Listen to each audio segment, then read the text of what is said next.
Hello, everybody, and welcome to Attunement Tarot. My name is Robin, and I will be reading for all the fire signs and the air signs today. Okay, I had a part one video about 8 days ago, and now I'm getting to the second half. Those readings went a little longer than I had anticipated, and I'm like, yeah, no, I can't be on for 6 hours.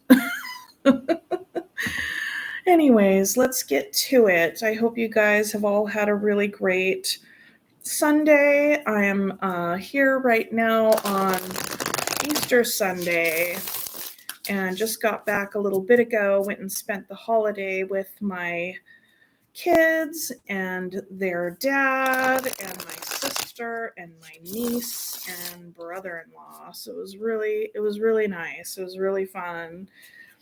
So now I'm back here and I'm going to finish the other half of this, which feels really good. The weather outside today is gorgeous, just beautiful in the Pacific Northwest. So, thank any and all of you for all of your wonderful likes, shares, and subscribes. I truly appreciate it.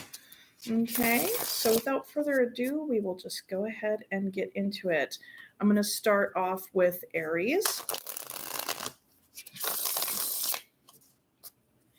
And this deck that I'm using is the Stardust Wanderer Tarot by Jen Sankey. Okay. Okay, I'd like to invite Spirit in at this time with so much gratitude and respectfully request a message for the Aries collective for their greatest and highest good at this time. Please and thank you, Spirit.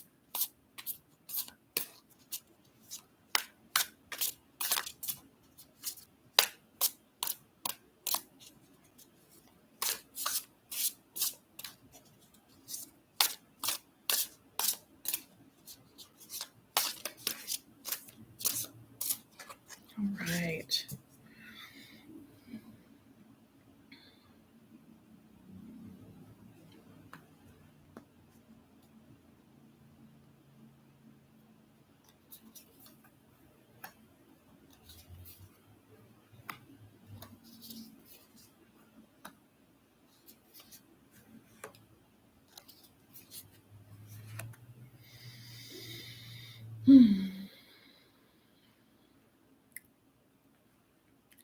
Okay, Aries.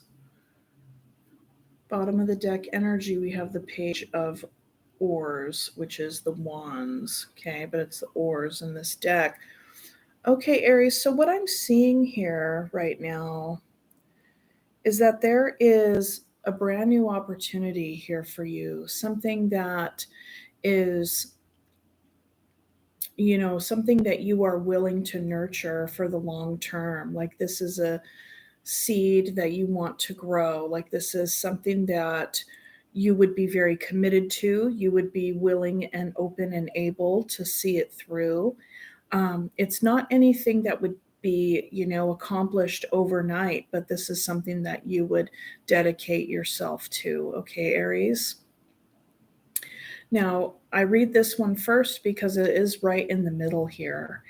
And given that it is flanked by the Ace of Cups and the Five of Pentacles, which is chalices and coins in this deck, as you can read here, I get the sense that you had a brand new beginning in love, right? You have the Ace of Coins and the Ace of Chalices right next to one another. Okay. And these opportunities could have come in, kind of by your own making here, where you were just like telling yourself, I'm going to go out and I'm going to get this. I want to bring some love into my life. I want to bring some stability. I really, I have everything that I need. I'm feeling good and whole as my own person independently. So with the Three of Wands, it's like I'm not seeing you trying to complete yourself by any means. This gives me a feeling of being very ready for whatever comes your way. Okay, that's what I'm seeing. And with the Empress on the end here, that just amplifies that, because the Empress, she doesn't chase, she's just open and she steps into the flow of her life. And this is a very present centered energy, a very nurturing energy, very much in touch with her creativity. And when I say her, it's just that's the feminine energy here. You don't have to be a woman or a man, whatever. It's just the energies, right? So there is creativity here. There's something inside of you that you're wanting to bring up and out. You could even be working on a particular project. This could even be you wanting to, have a baby, right? I mean, because that would be definitely the hugest new beginning in love and stability, longevity, something that you would nurture for the long haul. All right, Aries. And so with the Five of Coins here, I feel like this is a little bit of a snag when it comes to these these opportunities showing up fully. They may have showed up, but you may have had a couple of false starts. Okay, that's a possibility. Because it's kind of like here you are with this energy, and it's like while you are moving toward it and stepping through the gateway, you want these things, but this isn't anything that's going to happen in a vacuum. Like the love and the project, it calls in other energies that would need to cooperate with you, right?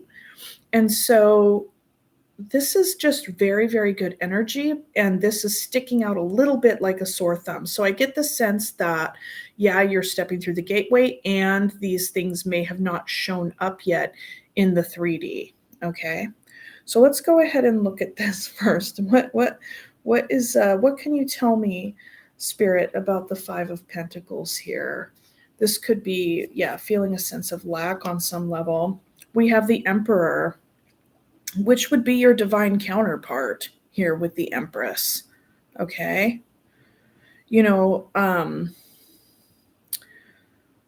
This could be you. I mean, because this is very strong feminine and strong masculine energy.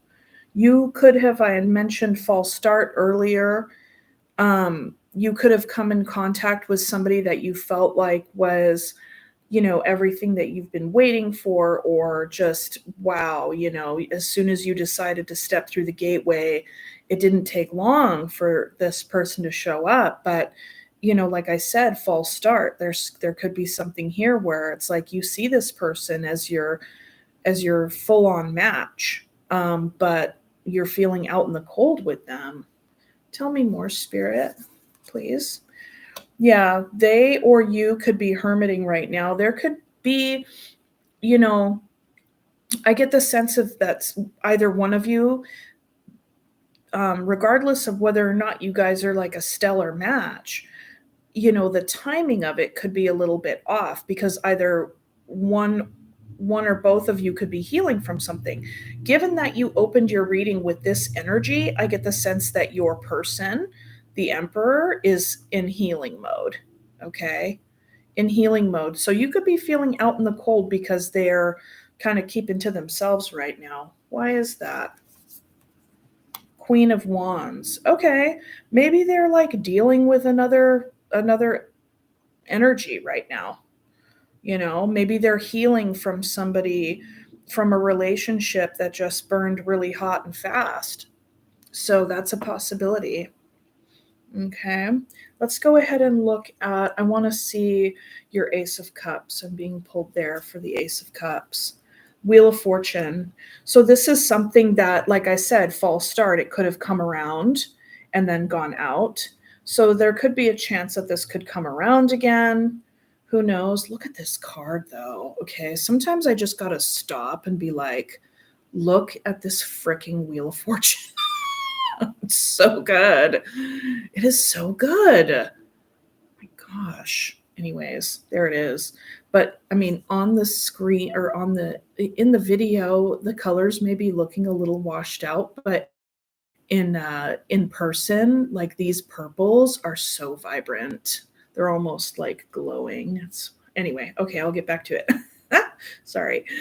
Okay, Aries. So the Ace of Cups, it's like it came as soon as it came in, it may have gone out again.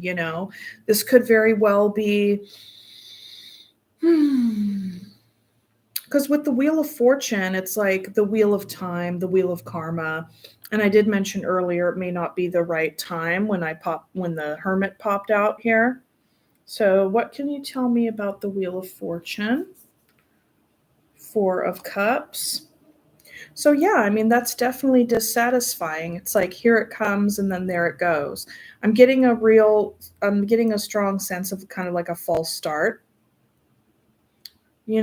although very strong energies in the 3D, or not in the 3D, but like energetically it's all very strong. However, it's like you're not entirely on the same page. And I want to say on the same page yet. Okay, what's the Four of Cups here? Someone's disappointed or something. Nine of Swords. Yeah, someone's really worried about this. You could be feeling really worried, very stressed. And that's interesting because it's kind of like these energies right here are a bit parallel with the Hermit, Four of Cups, the Hermit, Nine of Swords. It's like I get the sense that your person is healing from something. And, if that's the case, then let them, you know, because the Empress doesn't chase. The Empress does not chase. So, for you, that your desire, your want, you stepping through the gateway is I am open to love. I am open to commitment of some kind, some sort of longevity here. Okay.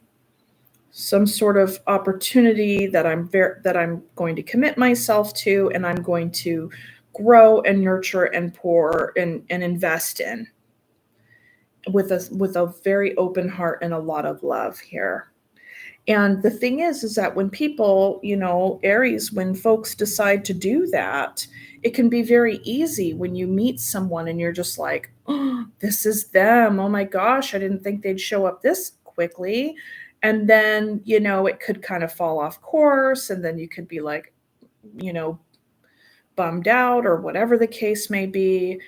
And the the bottom line is you're still open for this. And where we get tricked up, I feel like, is when we then put all of our eggs in one basket and are like, "Oh yes, well I want that, but I need to have it with this person because they're my emperor. They're my perfect match." Well, they may not be if they're doing this. I mean, the only way someone is going to be your perfect match, quite, realistically, is if you're both on the same page.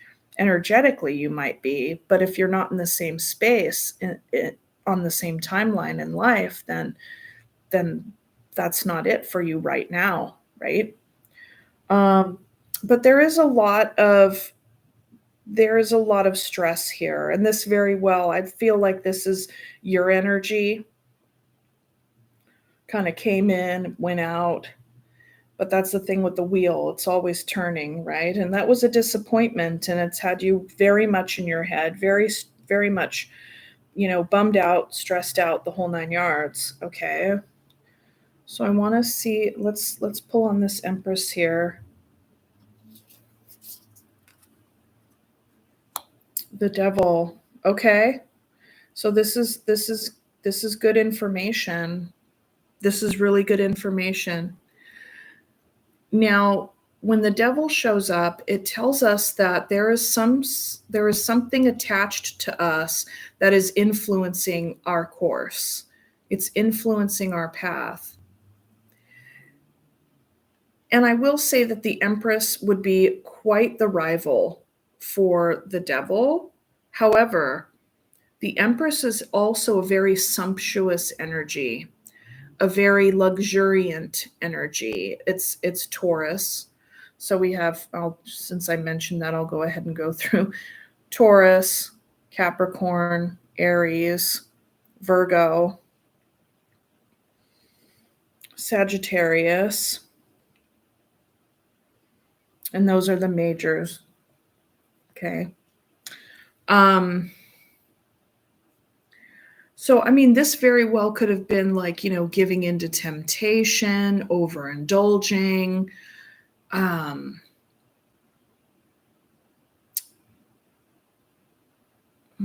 and it even could be an attachment, right? Like something that kind of rears its ugly head with regard to a dynamic that you have.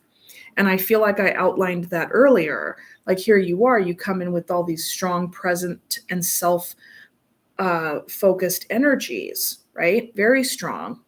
And then here comes this energy, and it's like, and then here we are, then 9 of Swords, right? So I feel like the devil shows up as a reminder of, if you fall hard and fast, then it's kind of like, well, if it doesn't come together right away, then what does that mean? Like, what do you then end up thinking about when it comes to yourself?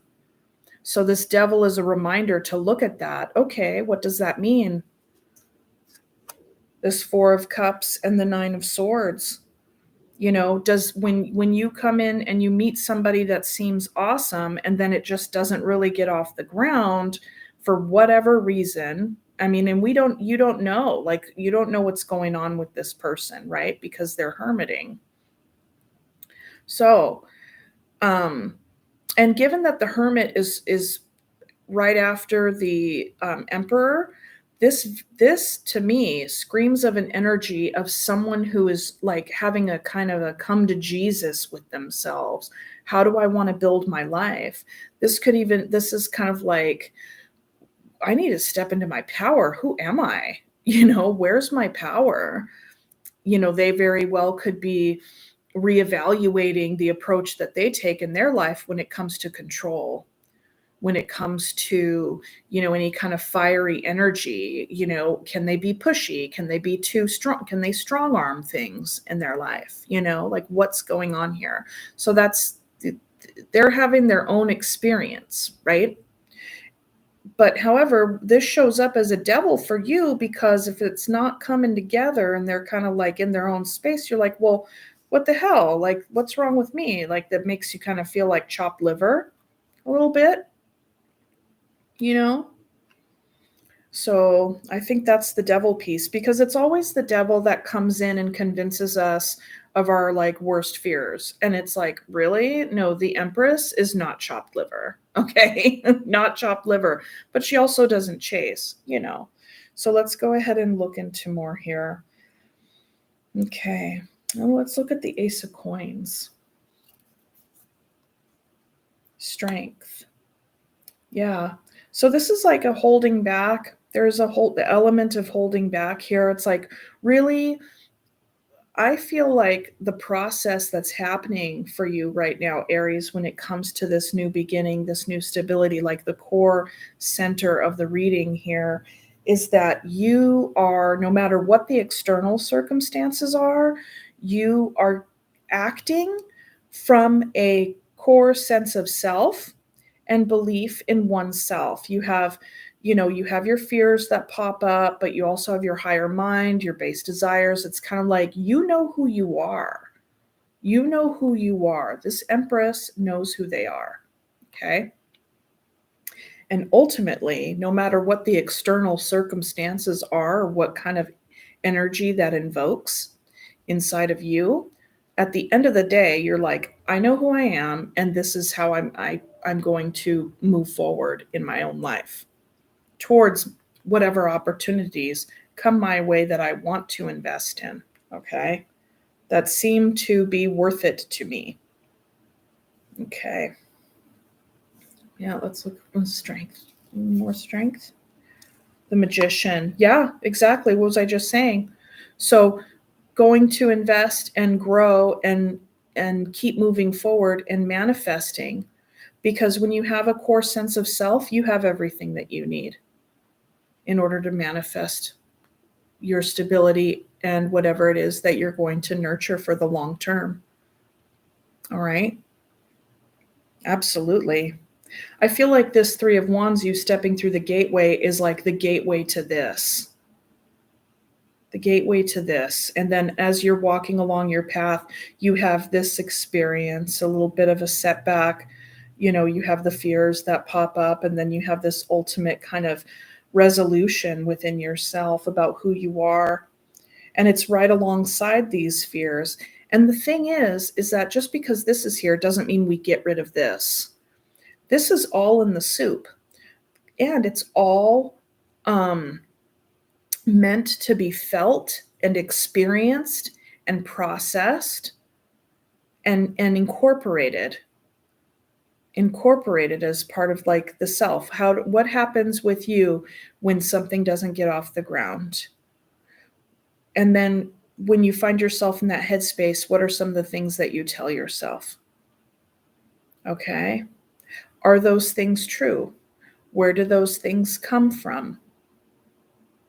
In your experience of launching out and going after the things that you want in life, are you used to those things coming easy? Are you used to those things being a challenge? What do you think makes those things a challenge?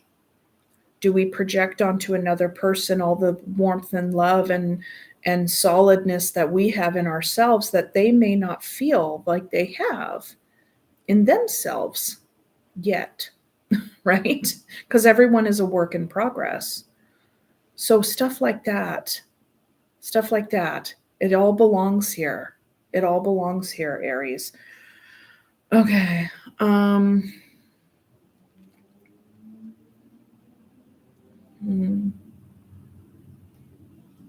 Let's look at the devil. Yeah, I feel like you are actively in the process of looking at how this devil energy holds you back. And you're like, nay, I'm not doing that. I'm moving forward. Like, you're not doing that as far as you're not being held back by it. What you are doing is that you're working with this energy. You're working with this energy to move forward. You're seeing it for what it is. You're seeing it as the false like the false messages that are like basically whispered in your ear that tell you that you're not good enough, you don't have what it takes, or oh gosh, what about this flaw and that flaw, and it's like, no. And anytime you're coming together with somebody else and they may be in hermit energy, that hermit is a personal experience to them, right? It's not about you. Okay. And I'm not saying that with attitude. I'm saying that with reassurance. Like, I think it's really important that we remind ourselves of these things. Like, and here's a really good example. Like, there are times when my kids, they may want to, maybe they really want to have another play date with this one friend, and the one friend is just not available, or maybe that friend has like been playing a whole heck of a lot more with another friend, and that can really hurt their feelings. And it's okay that their feelings are there, and it's an opportunity to work through them. But I tell my kids all the time, it's like, just because they're doing this just means that that's where their focus is right now, and they're doing their thing. You got to let that belongs to them. That belongs to them. And so, you do you, and you find somebody else to spend your time with. And it hurts, but that's how it goes, So I think that's a poignant message when it comes to relationships and trying to connect with other people. It really does just simply surrender this, it surrenders this whole other process where we give ourselves a hard time for not being enough for for what kind of ideal version of ourselves. So I'm rambling now. So let's see. Let's pull another card on here. Where are you moving towards? The Seven of Wands. So this is about I feel like in your working with this devil energy here, that another way in which you're alchemizing that, you're paying attention to that, um, when it rears its ugly head for you, and you're like, okay, I can listen to that. I can understand where that came from in my life. I can understand how it plays out for me in the middle of the night, when I'm thinking these things about myself or what have you. And I'm moving away from it, but a part of that process is also thinking about my own boundaries. you know how do I show up, and do I see everybody as a threat, or do I see everybody as how do I see folks that come toward me, right? It's like, is this an angry mob, or is this a group of fans? Like, it's one of those things where the 7 of Wands, you're in it to win it, right? You're definitely in it to win it. But you just also have to pay attention to where your boundaries are and who are they. Like, what are they being put up against? You ultimately have to work on your boundaries for you. In the original Rider Waite, it has this figure dressed very incongruently. So I think that another part of this energy and a part of moving forward is getting congruent with yourself. And that's a part of boundary work, getting congruent, hearkening back to that core sense of self and knowing who you are and having your words and your actions match. And then when you set a boundary, having that boundary hold. Don't go back on your boundaries. Something that felt very clear and core to you at one point, you don't have to back down just because it didn't garner the result that you wanted. It just means that you move forward here. These things are all still possible. And as you move forward, the clearer you get on who you are and what your standards are, then the more that energy is going to rise up to meet you. Okay. So that is what I have for you, Aries, for the tarot portion of your reading. I do want to pick a surrender card for you. Let's go ahead and do that. And I'm also called to pick a keyword kind of little animal card as well.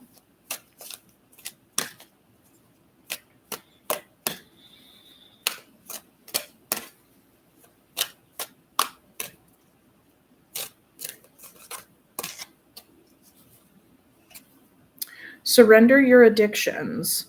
Whether you're addicted to substances, food, people, sex, or overworking, take action to begin to heal the addiction and replace it with healthier alternatives.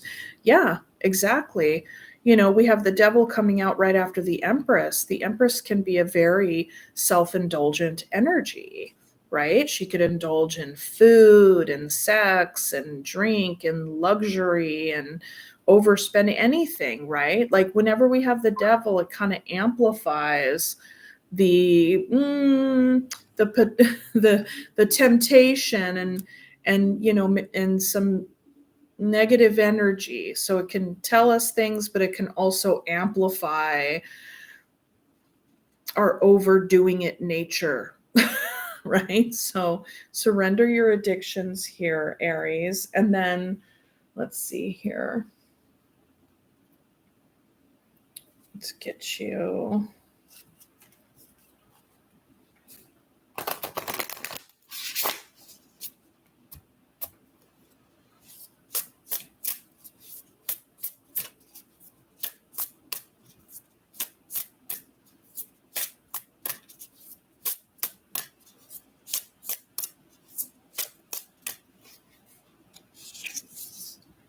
The Hare and Oak, new opportunities.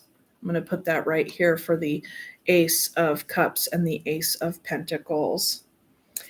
And so that is what I have for you, Aries. I really hope that you enjoyed this reading. Remember to like and subscribe, and I will see you on the next one. Okay, thank you. And since this is live, I'm just going to go ahead and clean up these cards right in front of you, but I won't be using this same deck, so I won't have to like reshuffle a whole deck or anything.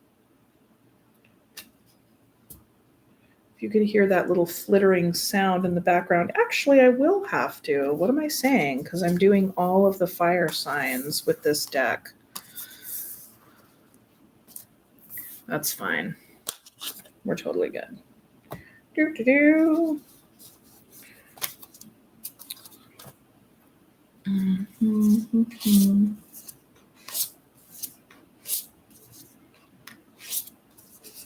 Most of you will probably see this later. Maybe like all 15 of you will see this video another time. So the timestamps will be in the comment section pinned at the top.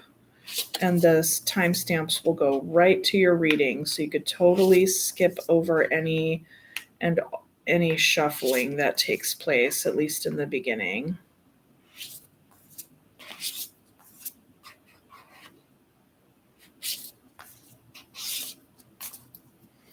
Okay.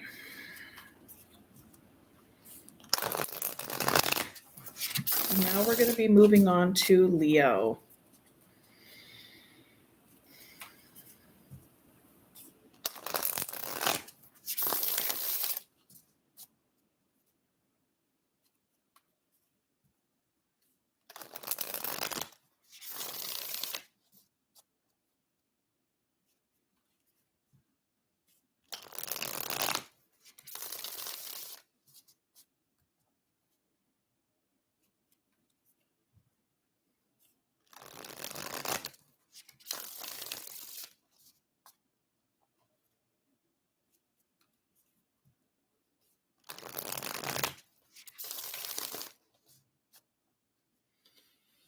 Okay, I'd like to take this time to invite Spirit in with so much gratitude and respectfully request a message for the Leo Collective.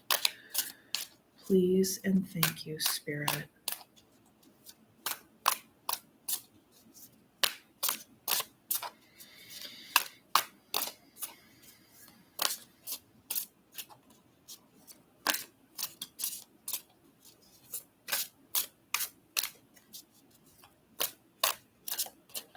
Whoops. Two of Cups wanted to pop out. Okay.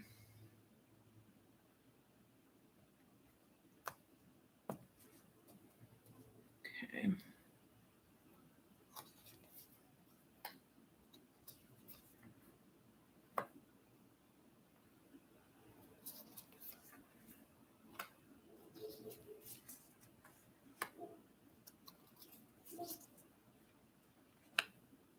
Okay.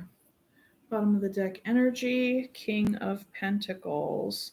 So you could have some earth in your chart, or there could be something having to do with your stability and financials at this time, as we do have the Four of Wands right in the middle of the reading here. Okay. And bookending the row is the Wheel of Fortune and the Queen of Wands. And as of now, I'm seeing that Queen of Wands as you, Leo. Okay. So something came down here. Something shifted your foundation. Excuse me. Your homeostasis. Okay. It could have been unexpected. It could have been self-made. I can't quite tell yet, but it came down then nonetheless. And I would imagine this did concern your stability, as that, like I said, it's right dead center of the reading. And now you're in a spot where you're making a decision. It's like, that the world is your oyster. And so you're going for it, whatever it is. You're ready to take the next level because, when the tower came down, it knocked you back a couple of steps, right? It knocked you back a couple of steps. And so this can be, it's like you want to, you know what you want, and you're going to build that. And you are making a choice to move forward and to choose the thing that you do feel that you can build your stability back up with. And with the Wheel of Fortune here, it's like things are coming back around. It's kind of like sometimes you're up, sometimes you're down. There could have been a karmic lesson here. Definitely could have been a karmic lesson here. It's like, the Wheel of Fortune is the fuck around and find out card. Okay. So you very well could have fucked around, found out, and got knocked back a couple of pegs. And now you're just like, okay, now I know. And I'm dusting myself, picking myself up, dusting myself off, and I'm going for it. Okay. So what was this tower? What was this tower? Four of Cups. Some sort of malaise or ennui. I love that word. Oh, the tower came down and it was something that you weren't expecting. And, there could have been part of you that might have been expecting it, but like, I don't know, with this Four of Cups, it was just, okay, so here, I'm reading this a couple of ways. Okay, Leo. So the tower could have come down because you were just kind of, in your own head, navel gazing and kind of focusing on things that weren't coming up for you, right? That weren't like being delivered or whatever was being offered to you. Like just you were kind of turning your nose up on it or just kind of ignoring it. That could have been it too. And now you're out in the cold. So that's one way of reading this. Another way of reading this is that the tower came down from something else, and now this is the energy that you're in, where you're just bummed. You're bummed out. Nothing seems appealing, and you're just like, oh, like I don't even want to deal with anyone or anything, and you're feeling out in the cold, or you're having some sort of financial difficulty here. Okay. Another way to read this Five of Coins, which I think is quite brilliant, and it comes from my teacher, Megan Angus. And if her link is on my About page, but she wrote a paper once about the Five of Coins, how the people can be out. They are outside, right? But traditionally, they see this stained glass window where it's glowing inside the church. And despite that, where they know they can go and get warmth, they can go and get some, food and a place to sleep and the whole 9 yards, they choose to pass it by because in doing so, they would be kind of like foregoing their own core beliefs, like their own core sense of self. It's kind of like to go inside the church would be to sell out on the short term for a short term reward. Okay. Even though that reward would be everything that you would want in that moment, that the long vision is the dedication to the self and bypassing whatever kind of immediate remedy would be at hand. So that's another way of reading the five here. Okay.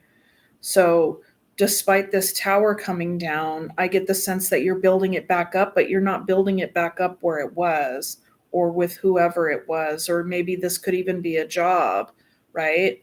You're not going to try to get better so you could try to get your job back. You're going to pick yourself back up, dust yourself off so you can go and work somewhere else. That's just an example, but that's the dynamic. Okay. So let's see.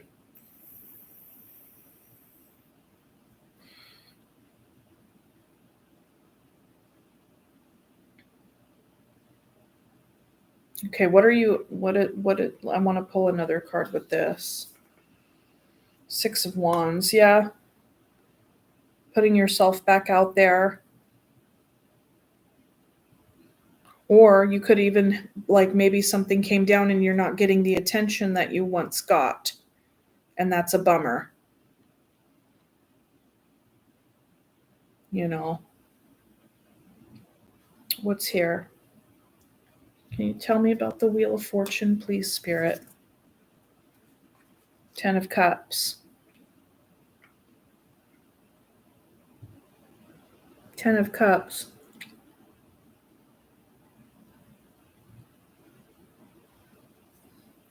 And the Ten of Cups, Spirit. Judgment. Yeah.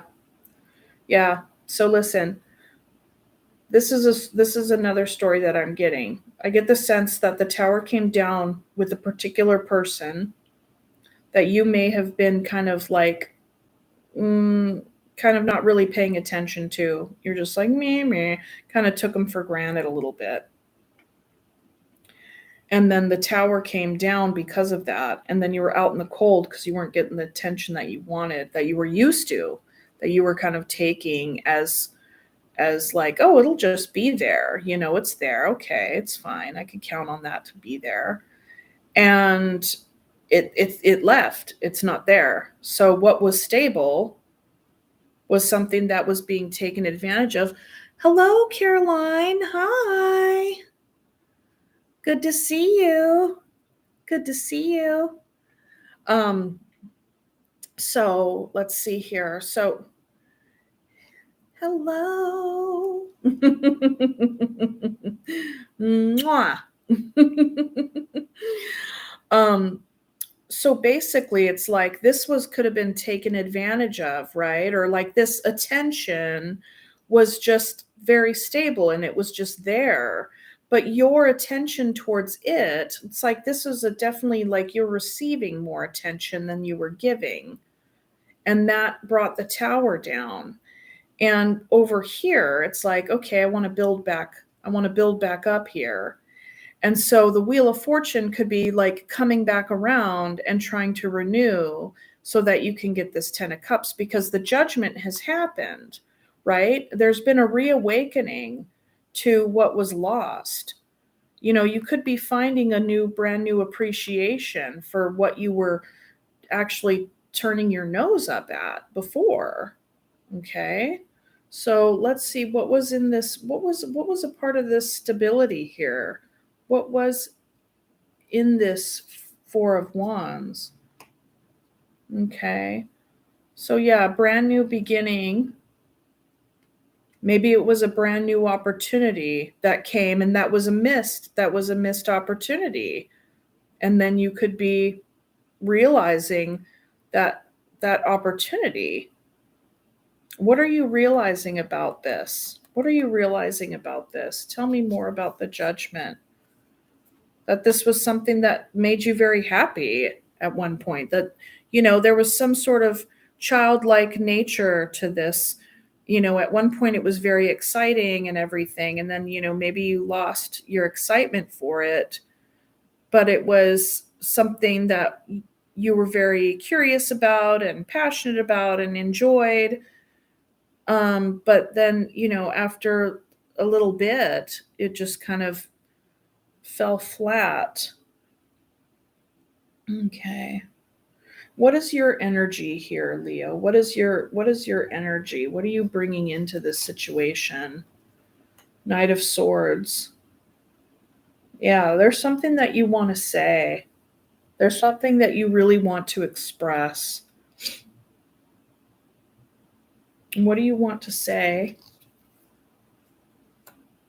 So this is some contradicting energy. It's like the fired up, Knight of Swords, rah, coming in wanting to say the thing, and then the High Priestess, quiet, not saying it. So I think basically what this is actually, and I'm not trying to chuckle at you, Leo, by any means. I think that this is an interesting dichotomy for sure. And I do think that the High Priestess is actually beating out this energy.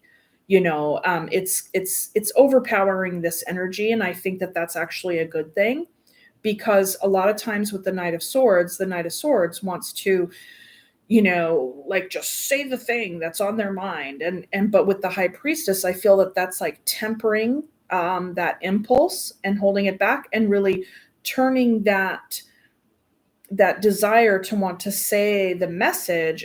You're really turning it inward and being more curious about it when it comes to yourself. And so I feel like you've been doing a lot of soul searching. You've been keeping to yourself, but during this time has been quite the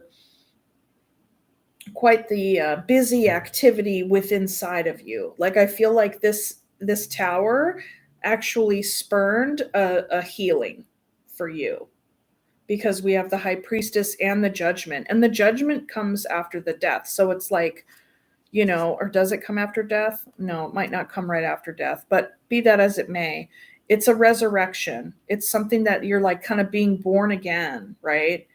And having a realization and hearing the call and coming up.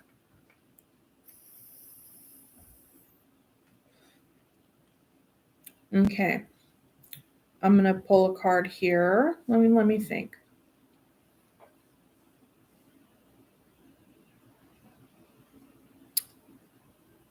Yeah, I'm pulling a card of the Two of Wands. Tell me more about the Two of Wands. Queen of Swords. Yeah, gaining clarity. You've gained clarity in what you want to do. You're ready. You went from the Knight of Swords to the Queen of Swords after this High Priestess and after this process, right? It's like, this is happening. This is the energy you've been working with, and you want a new beginning. You want a new beginning here for your stability. But now, after this reflective period, it's like you're getting very clear with yourself about what it is that you want to communicate. These fiery thoughts and things and impulses of wanting to just kind of come out with whatever it is that you want to say, it's like you're tempering that through the work with your own High Priestess energy, right? Like plumbing the depths of your psyche, your emotions, working with that energy, and then coming out clearer and wanting to come forth and communicate so much more of a empathic, like, multi-directional partiality is what's coming up for me. Like, you're going to speak your mind and speak your truth, but do so in a way that preserves the dignity of yourself and the person that you're speaking to. Okay? What is it that you want to say? You want to say that you felt betrayed, so you want to speak about your pain on some level. You could even want to speak about how you betrayed, so the betray could be either or. And that's no judgment, that's just what's coming out in the cards here. What was the betrayal? King of Swords. Could have been connecting with an air sign, Libra, Gemini, or Aquarius. Or this could have been a coldness of emotions. With the Four of Cups here, we talked about that sense of giving attention, because this is like no longer getting attention. Why is that, right? Could have been that you were taking this stability and this attention for granted, and in an expression of having taken that for granted, you could have very much been more in your head, right? Kind of a little bit emotionally closed off, you kind of going about it from the neck up, and not so much from the heart. But I feel like, given this all together here, that this is an amplification of also like the showing up, excuse me, and the leveling up from knight to queen to king. But this is like, well, tell me about this 10 of swords, right? King of swords. So if you were the one that wants to express how you were hurt, you're doing so in a very clear way. Okay. Hang on.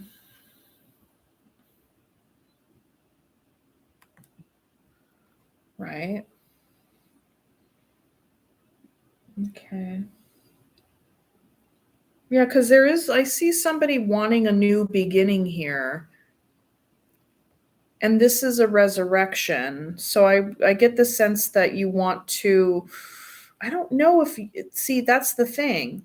If you were the one that was deceived, I don't think that you would want to try to go back and make repair on trying to like resurrect the relationship. So I'm kind of leaning towards maybe you were the one who had done the deceiving, or you do realize that you hurt your person by not being very emotionally available, or maybe I don't know what the deception was, or what the pain was, what caused this pain, but I feel like maybe you want to come in and apologize for that if you were the one who caused this pain,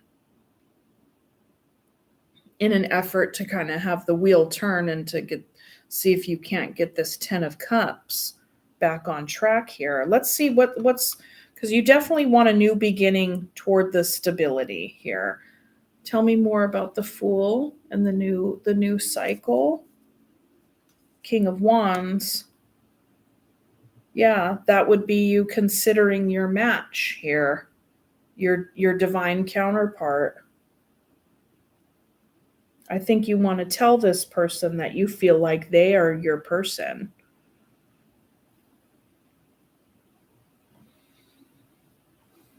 That you met your match. Maybe you took that match for granted. That's a possibility here.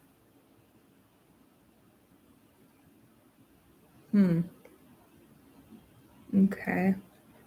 And what are you learning about yourself? What are you learning about yourself?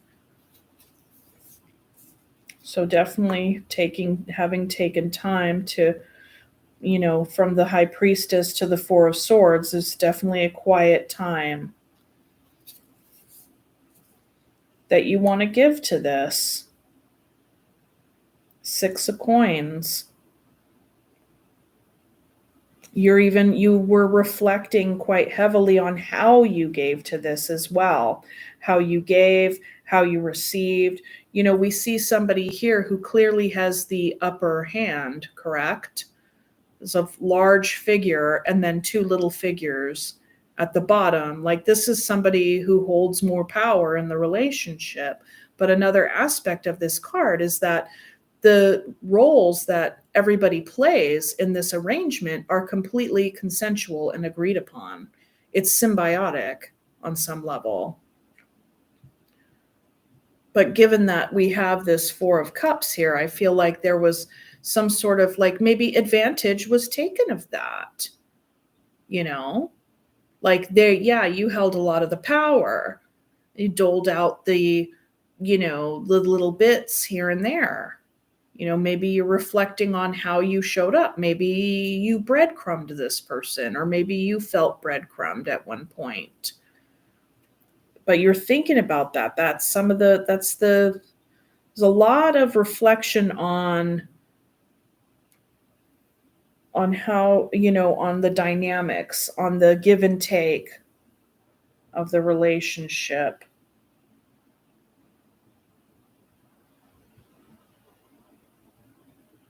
Okay, let me see.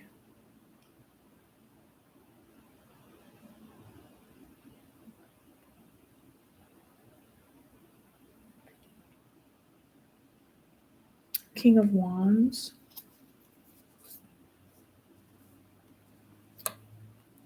Yeah, this is the person that you had the falling out with for sure, because we have the Five of Wands underneath. So I feel like you're wanting to make repair or wanting to make repair here.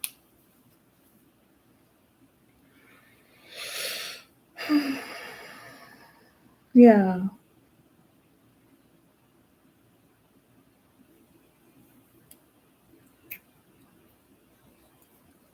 It's interesting. I see what you want to do. I definitely see what you want to do here, Leo, and how you've been reflecting so heavily on how this tower came down, how you felt before, how you felt since.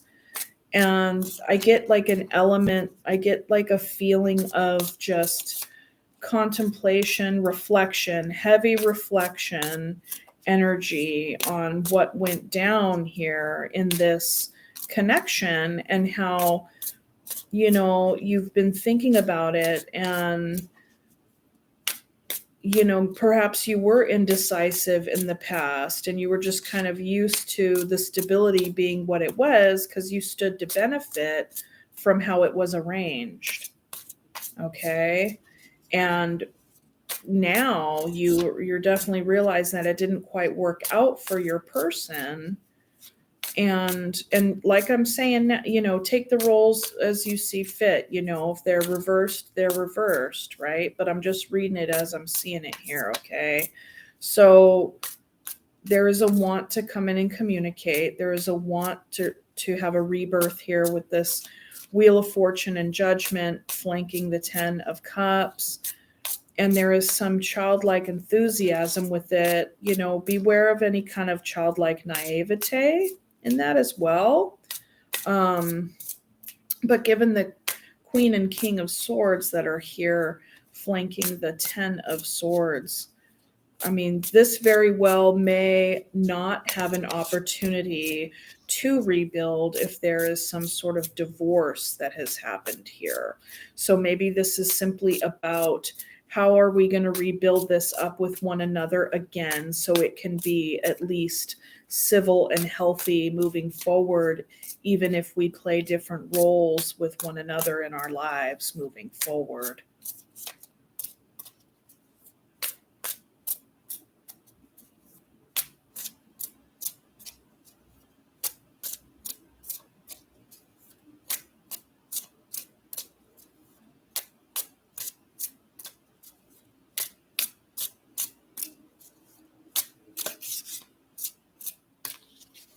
Okay. I'm going to pull last three cards for outcome or advice here. Two of Cups, Ace of Coins, Queen of Cups, Two of Coins. There's indecision about whether or not to come forward and offer this brand new beginning to the Queen of Cups and renew this Two of Cups. This is the advice. You've been going back and forth about it, but this says, you already know, but nothing ventured, nothing gained, Leo. Nothing ventured, nothing gained. Okay, so let's go ahead and pull. I'm going to pull a flower remedy card for you. That is what I have for the tarot portion of your reading, Leo. I really hope that resonated for you. Go ahead and let me know in the comments section. And, thank you for liking the video, because even if it didn't resonate as much as whatever, I don't know, it's good to like the video so that it circulates the message for somebody who could use it. Okay.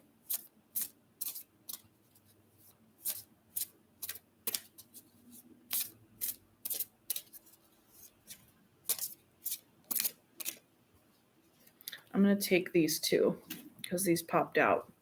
Hawthorn, courage, right? Hawthorn is medicine for the heart on all levels, helping you find the courage to face and overcome your fears and facilitating self-love and self-acceptance. Hawthorn supports a strong and protected, open-hearted state. Yeah. Allowing you to fully give and receive love so you can truly come into your own divine strength and power. I feel like that is supporting the final message, the final word. Here, listen to this. Calendula, communication. So you have courage and communication. Take courage and communicate, because this has been a very internal process as of now. And this is what I'm seeing, what you want. And you're not going to even know whether or not you get this if you don't do this. Okay. So communicate. Our thoughts and words have great creative power, both positive and negative, for ourselves and others. Calendula helps soothe your thoughts and words and warmth and compassion and understanding. Okay, wait. Calendula helps soothe your thoughts and words with warmth and compassion and understanding, so that there is a balance between assertiveness and receptiveness in communication with others. That's what I was talking about with the Queen of Swords. From going from the Knight of Swords to the Queen of Swords, that is tempering your communication from harsh and impulsive and like blah to like, okay, here it is, multi-directional partiality. And that's what this card is talking about. Preserving, being able to communicate while preserving your own dignity and the dignity of everyone you're speaking to, with respect and empathy and warmth, but clarity at the same time. Yes. Leo, that is what I have for you. And I hope that this helped. And I will see you on the very next one. And we will move on to Sagittarius. Result, Leo rising, serendipity or what? full on, Caroline. Like, don't you love it how that comes together? You're very welcome. You're very welcome. I'm going to be doing just the, like, I'm going to do Sagittarius, and then I'm going to do the water signs. So the water signs will be Cancer, Scorpio, and Pisces.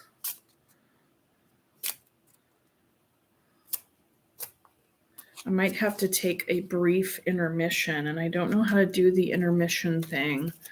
I'll do that after the Sag reading.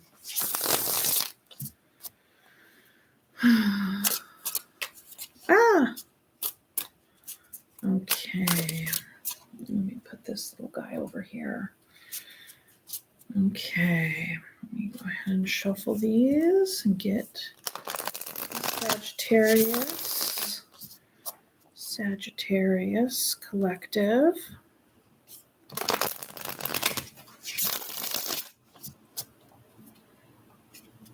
Thank you so much for liking the video, you guys. I really appreciate it. Okay. And the water signs that are coming next will be done with a totally different deck. Okay.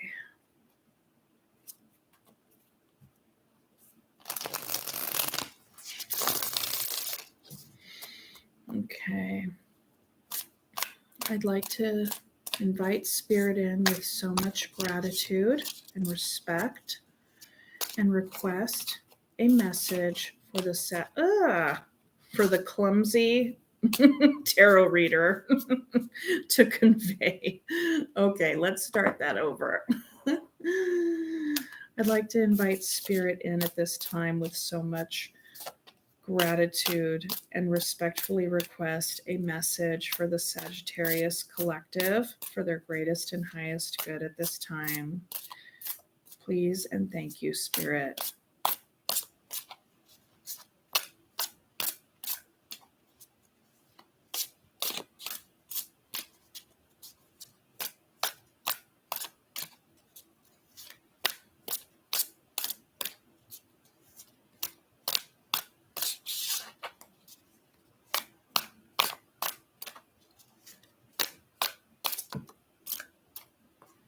Okay, Four of Wands and the Ace of Cups wanted to pop out.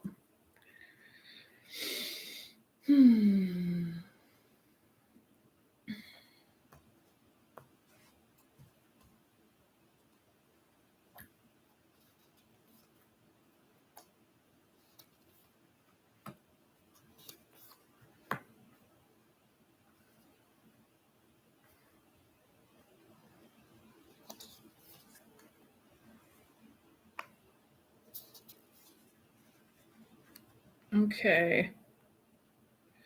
Okay. Bottom of the deck energy is 8 of Cups. Okay, Sagittarius. So it looks to me, I get the sense that you are coming to the realization that you have been holding on to something past its expiration date. Okay. And there's something that you are not getting out of this. It's like you're holding on to it, but yet it's not giving to you. And the reason that you're holding on to it is because there is something like that you're afraid to let go of, or maybe you feel like you're the one to try to like make it work, or whatever the case may be. This could involve another person, it may not involve another person. This could be, anything, like even if it's a substance, it's like, holding on to it, but yet it's not doing you any good, you know. Hi, Bright Eyes. Yeah, something. Yes, yes. Good. Good. Very good. Um and I really like, so what we have on the bookends here, we have Justice and the King of Coins. So it's like you are seeing this so clearly now. Okay? And this is a process, right? But you're reflecting on that. And I feel like with the justice here, like you're like, this is the right decision. This is the fairest thing for me. Like I need to get back into my own personal truth and balance. And the way to do that is to get clear and focused on my stability. Because, and you could even be like diving headlong into work, like really paying so much more attention to your tangibles, like your day to day, your immediate 3D experience.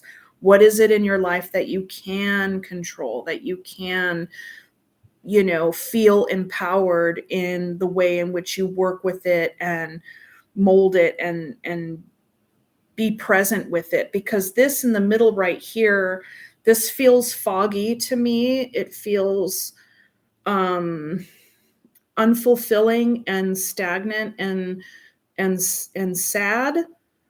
But it's almost like hope hanging on by a thread, but just it's just kind of like knowing that it's just like not you're so much more. There's so much more to you, and there's so much, like, you're worth so much more than the pittance that you may be receiving. It could be intermittent reward, you know that still ends. It could be like short-term symptom relief on some level, but in the finish leaves you feeling out in the cold, leaves you depleted, leaves you just, non unfulfilled, right? Okay. All right. So let's look.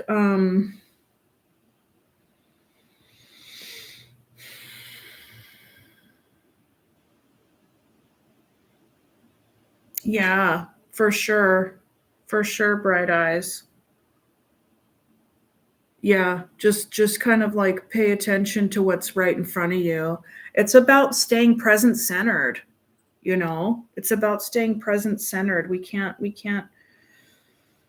Yeah, we can reflect on the past and incorporate that, but not to like borrow trouble with the future.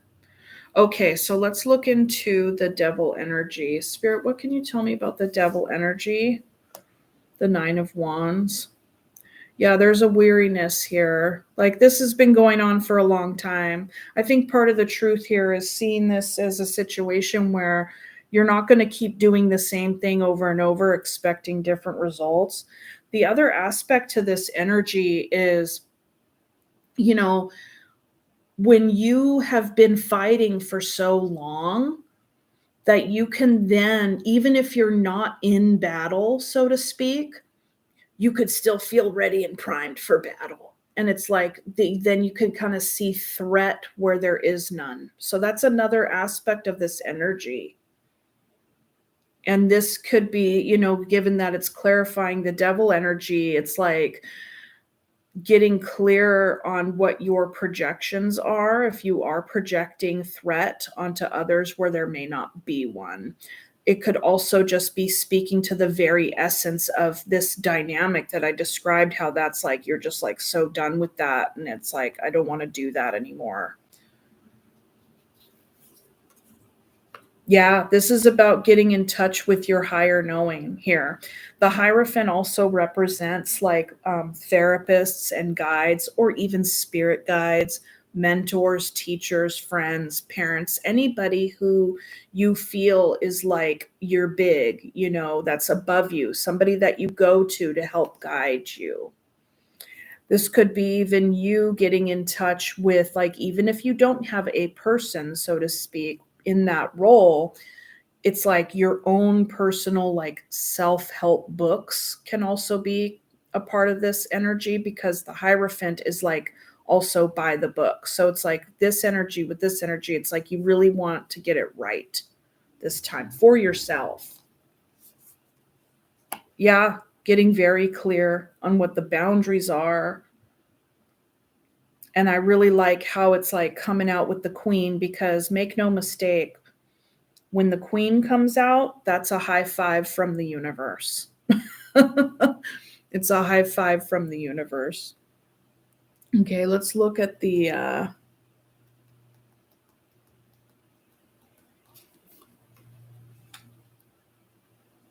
yeah, you haven't been feeling like yourself.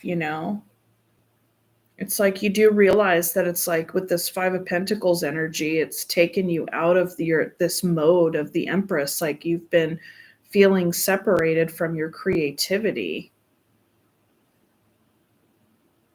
not in your element. Maybe you feel like whatever this situation has been has really stunted your creativity, took you away from it. Because the Four of Coins is quite a single-minded energy. It's a very much a single-minded energy, which would for sure keep you away from this very wide open, unfettered sense of creativity and growth here. But this is also an invitation for you to nurture yourself through these energies.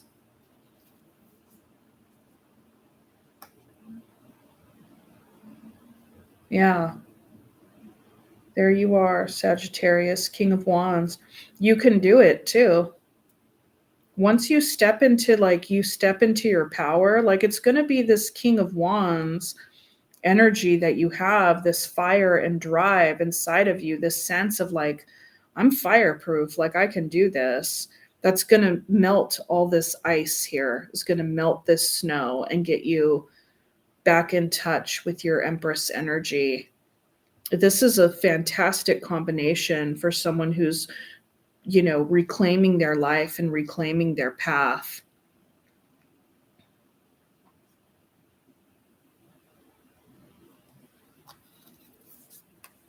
Yep. So clarifying the King of Pentacles, we have the Fool.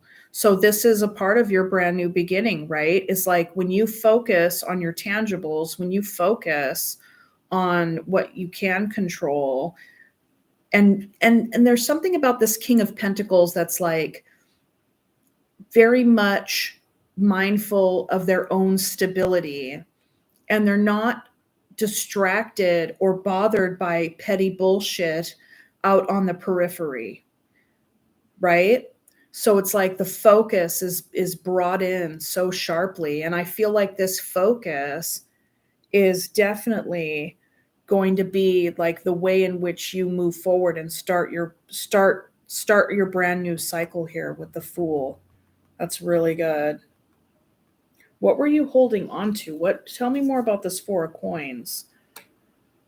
So this is something that you're healing for sure with the Hermit. This could have been a sense of isolation. Maybe there was something about this energy that was keeping you closed off, keeping you isolated, keeping you single, having a single-minded focus on something that wasn't serving you.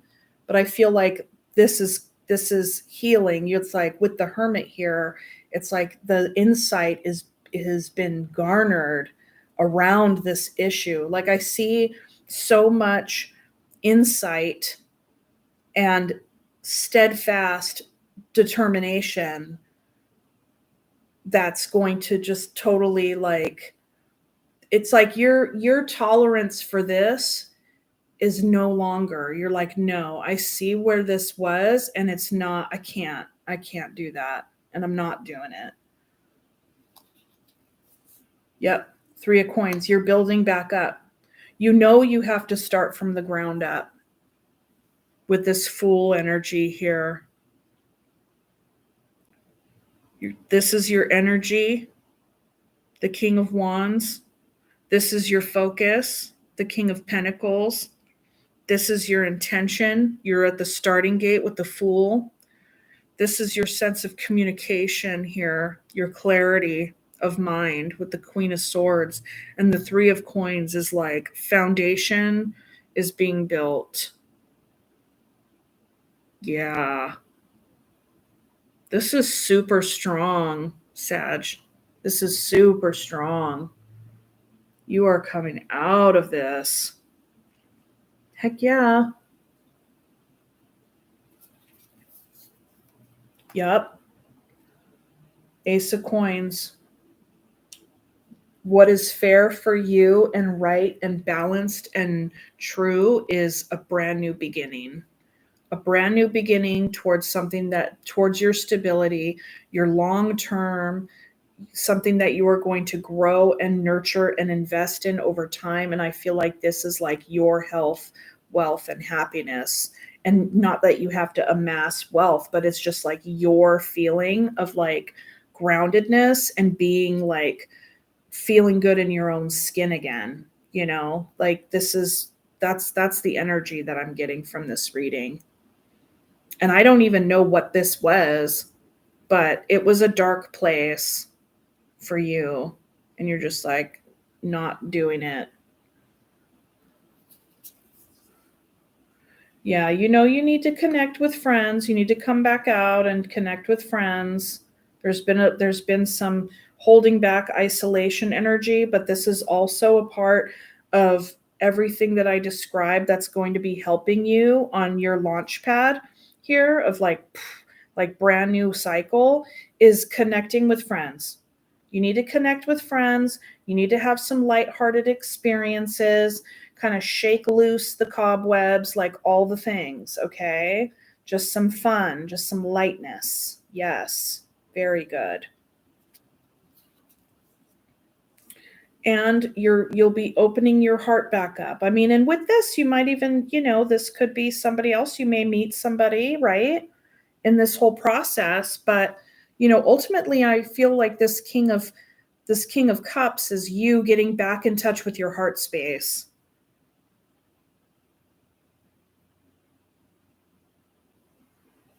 Yeah, you're definitely on your way. Like this is on its way out and you are like fully locked and loaded.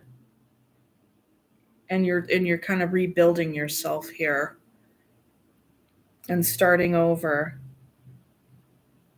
And I don't know what this is, if this is just in your own sense of self, if this is like in a career, or if this was a really bad breakup, or if this was an addiction, or what this was. But whatever it was dark. And I just see a very determined Sagittarius here today who's like, I know what I need to do and I am doing it. And so that is fantastic. And that's what I see here, Sagittarius, with the tarot portion of your reading. And so I'm going to go ahead and pick. I really want to do a flower, soul flower. I always want to call this deck Soulflower Remedy, but I know that that's like some old hippie homeopathic stuff that we used to sell at this market that I used to work at back in California. I think it's Bach Flower Remedies. I'm not a ambassador of the brand. I'm just thinking of it. Okay, okay, okay.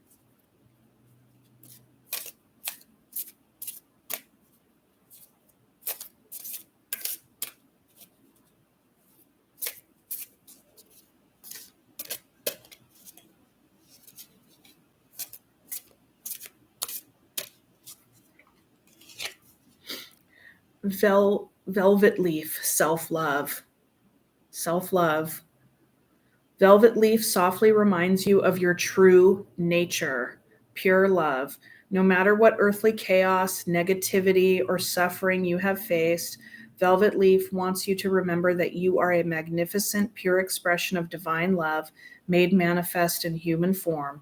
You are love itself. Love yourself. You are loved. Yes, that's what this whole reading was about.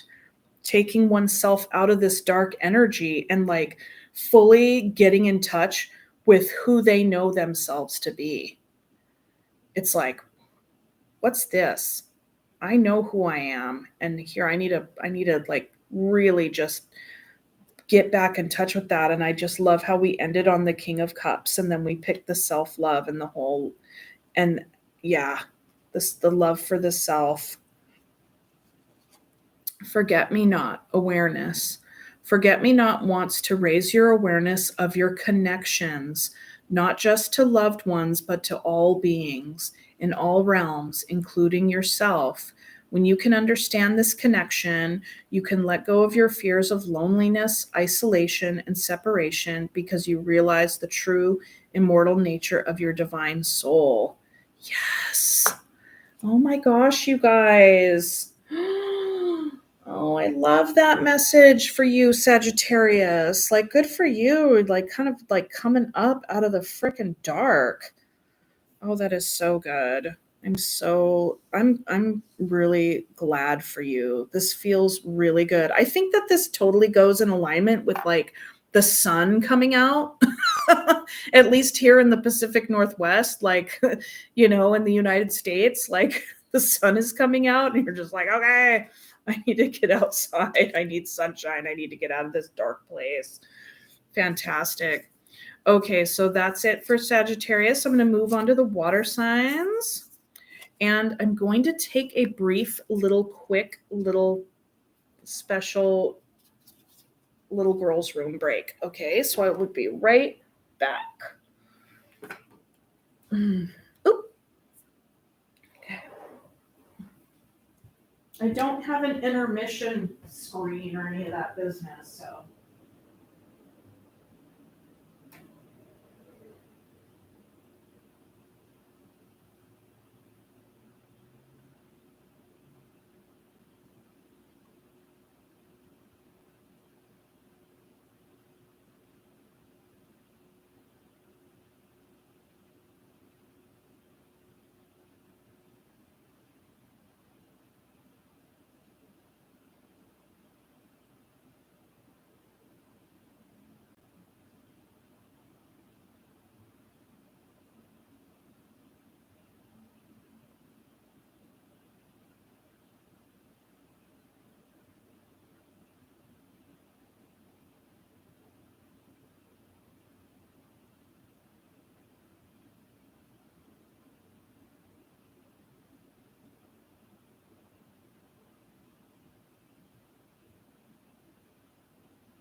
Okay. Let's see. All right, so I'm back now, and we grab this other deck. Where are you? There you are. Okay, so now we're going to do water signs, and we're going to start with Cancer.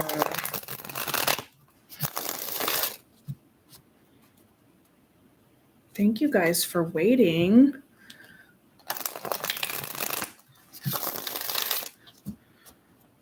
Or I should say, thank you for your patience.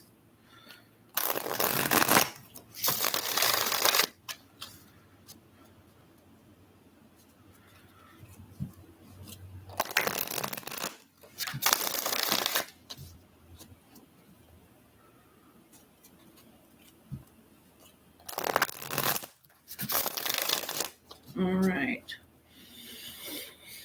Okay.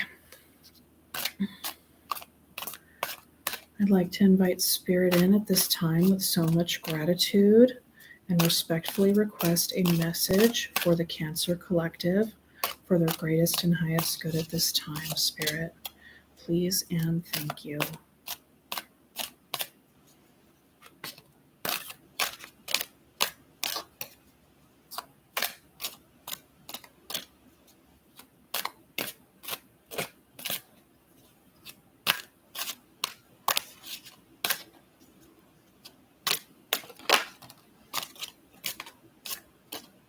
Happens all the time. 10 of Swords wanted to come out, and 6 of Cups wanted to come out. Okay.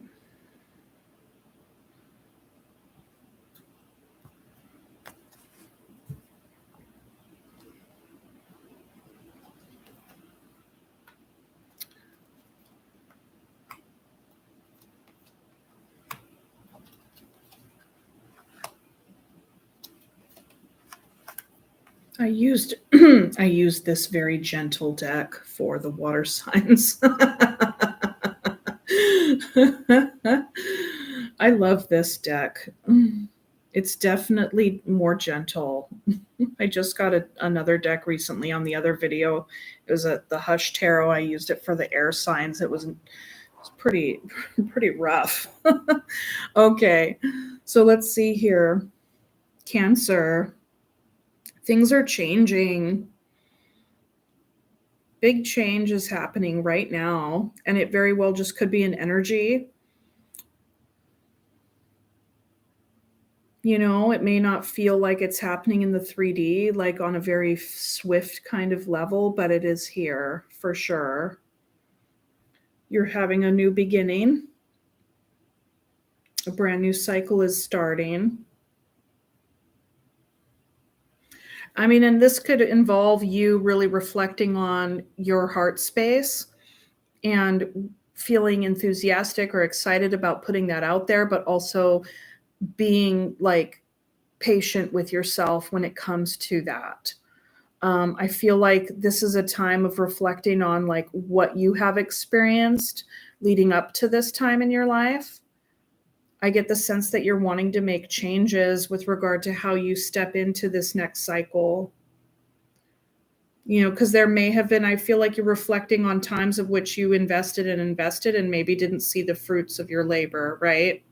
Or maybe didn't get past a particular stage.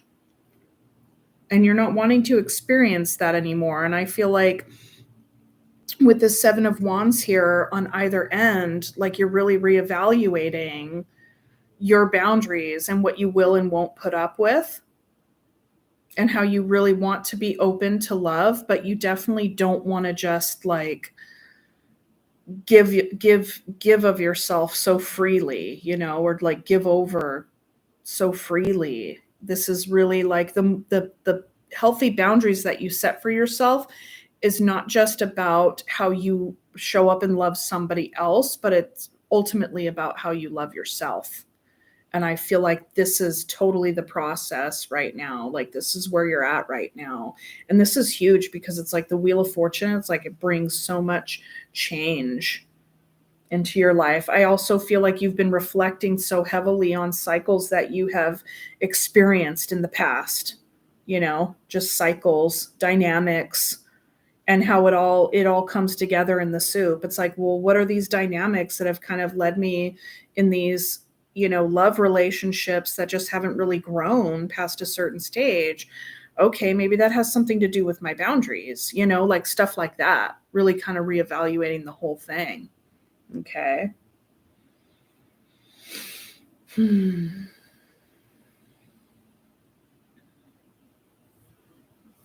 Okay, I want to pull on this Wheel of Fortune. Yeah, the Two of Swords. There's some sort of I think you're recognizing that there has been a willful blindness to a particular dynamic that you have been a part of or have found yourself to be a part of in the past. And how this willful blindness, and I believe that this is what's coming through as I'm looking at this and as I'm talking, is there's been a willful blindness to how you contribute or not contribute to your own space within a relationship. When it comes to your heart space, like, how much of yourself do you honor? Do you ignore your own needs in an effort to like keep somebody around, or and how is this dynamic working for you? Like, there is a willful blindness to how that the willful blindness is what keeps you stuck, because it's connected to this repeating dynamic, which is in the midst of changing here. It's representing both. The Wheel of Fortune is representing both aspects, how things repeat themselves, but also how they need to change. You're really looking at this and being very thoughtful and very discerning. And I think that this is the perfect energy to be bringing to the table when it comes to what we're talking about today, about yourself and how to nurture yourself, and how your boundaries are more of an expression of your love for yourself. The boundaries are not about keeping others out. It's about how you hold yourself together and what you create around yourself in order for you to show up and be your best, but also, not just accepting just anything, like, you have a space here. You are absolutely relevant and you have a space here. And I feel like with the Queen of Swords, it's like you're getting so clear on that, Cancer. And you're also, I feel like you're stepping into the place inside yourself where you're like, I'm going to let myself get pissed. Like, I'm going to let myself be stern. I'm going to let myself be clear. And I'm going to let myself communicate these things,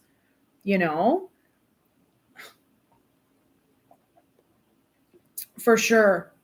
This, what I'm looking at is a combativeness to the cool girl dynamic. Not to say that Queens of Swords are not cool, because they are. They can be. They can actually be quite cool. But there's a sense of like speaking up for oneself in a relationship really doesn't speak like it.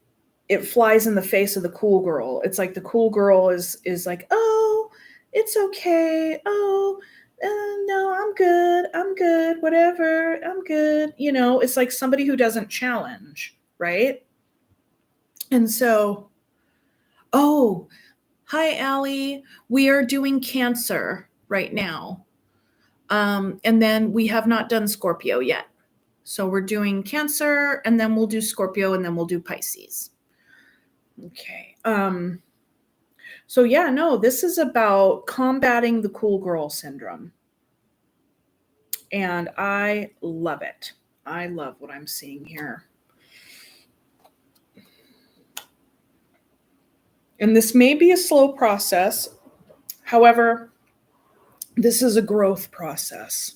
Okay. This is a growth process. Yep. And you're doing it with the Magician here, amplifying the boundaries, the Seven of Wands. You have everything that you need. You have all the insight. You have all the experience, all the reflection to know, yeah, you don't need to be doing all that. Yep, you're walking away from that dynamic. You're walking away from particular boundaries that you have utilized in the past in an effort to keep people around you that actually didn't end up serving you. Oh, Caroline, thank you so much. You know what? I haven't done any of that stuff on the tip jar or the coffee or the whatever. I haven't gone in there and done any of that yet. So, you know, this is this is all freebies. You know how you do that, Caroline? You just do the little like button and then share it. But thank you, Caroline. Thank you. I have the coffee in my heart. I can feel it. Thank you. Okay, so yeah, no, you're walking away from this old dynamic, not being a cool girl anymore. It's just not neglecting yourself, not abandoning yourself. I will sort it out. I can't sort it out right now because I'm in the middle of this read, but I'll get it figured out. Truth be told, I don't know if I can or not because I don't have 1,000 subscribers yet. So I don't know, maybe that's just about monetization. Maybe you can accept tips at any time on your you could, whatever, just put the links in there as something totally separate. But I'll sort it out. I'll get it sorted. Let's see. So yeah, walking away from that old way of being, because it hasn't helped you. I feel like you're stepping so much more into such an empowered energy. And you know this. You've done a lot of work on this because the high priestess is here. Like this is like you, Cancer. This is good. This is so good. Like I'm looking at a Cancer today that is like fully stepping into their power and also completely stepping into alignment with themselves and what they know. You know this. And it's not like you're going to be screaming it from the rooftops, but it's there. And you will speak on it when the opportunity comes, right? Because when you speak on it, you're not engaging in this, and that's what's changing. And it may take time because there's an aspect of this that it involves other people when you speak up on your boundaries and all those things. So it's like, okay, that this may come to pass when new people come into your life, because the people who are already, I mean, you could be doing this with the people who are already in your life as well, for sure. So with the Two of Wands, clarifying the Page of Cups, you're on your way. The world is your oyster, basically. And you're like, yeah, I'm making a decision to dedicate myself to this new version of myself, of not being the cool girl, not being somebody who doesn't speak up, paying attention to my boundaries, shifting this whole business to where my relationships don't grow past the kissing butt stage. Okay. Let's see. And with the Empress here, yes. You are not chasing anybody. This is about you, Cancer, stepping into the flow, okay? Stepping into the flow, focusing on yourself, whatever kind of little things you're creating, I mean, you very well could want a baby, like in a very literal sense. Maybe you want to have a baby, but even if you don't want to have a flesh baby or whatever the case, this is like whatever is inside of you that you're creating, that you're bringing up and out, okay? And, I feel like the Empress does go hand in hand. I mean, she's a culmination of all the queens, but, the Queen of Swords is very prominent in the energy of this spread today, because this is about communication. This is about no longer being blind to your own truth and no longer being silent about it either. I mean, like I said, you're not going to scream it from the mountaintops, but you will be speaking on it and you will know it through and through for yourself, because this is inside of you. Okay? This is inside of you. But just the way you embody this truth for yourself is absolutely going to be changing the way that you move forward here. And the way that you're moving forward here is stepping into your Empress energy, which is all about like, not trying to chase anybody down. It's like, whatever it is, let them. If someone is going to do such and such, let them. Bye. Because you're not about to try to get anybody like what is that kind of energy? Just like kind of trying to get somebody to give you attention. No. No. Yeah, the 7 of Pentacles clarified by the devil. I think that fear of speaking up about one's own needs and wants when it comes to relationship, one's own being willfully blind to one's own like wants and needs and boundaries for themselves is what has been the bane of the relationships not going past a 7 of Pentacles. Granted, it's like, yeah, 7 of Pentacles can stand on its own, right? It can stand on its own, but it's not fully thriving. It's not continuing to grow, which is difficult. And that's been the difficult piece. And the other aspect of the devil energy is, because it comes, if we're reading it in this row, which we are as well, because it's all a part of the reading, the devil precedes this 2 of Swords, which is willful blindness, which I've discussed already. So that's the dynamic. That's the fearful dynamic. Like, you can't say what you really want. If you said what you really want, they're going to leave. Okay, well, if they do, then they weren't the person for you anyway, because anyone who respects what it is that you're speaking up to, what you need and what you want in any kind of relationship, if they're like, well, screw that, then they're not a good friend and they're not a good partner anyway. They wouldn't even be a good coworker. You know what I'm saying? So like, yeah, that's the thing. It's the fear that keeps you, closed off to yourself. Okay? And it keeps you disconnected from your heart space.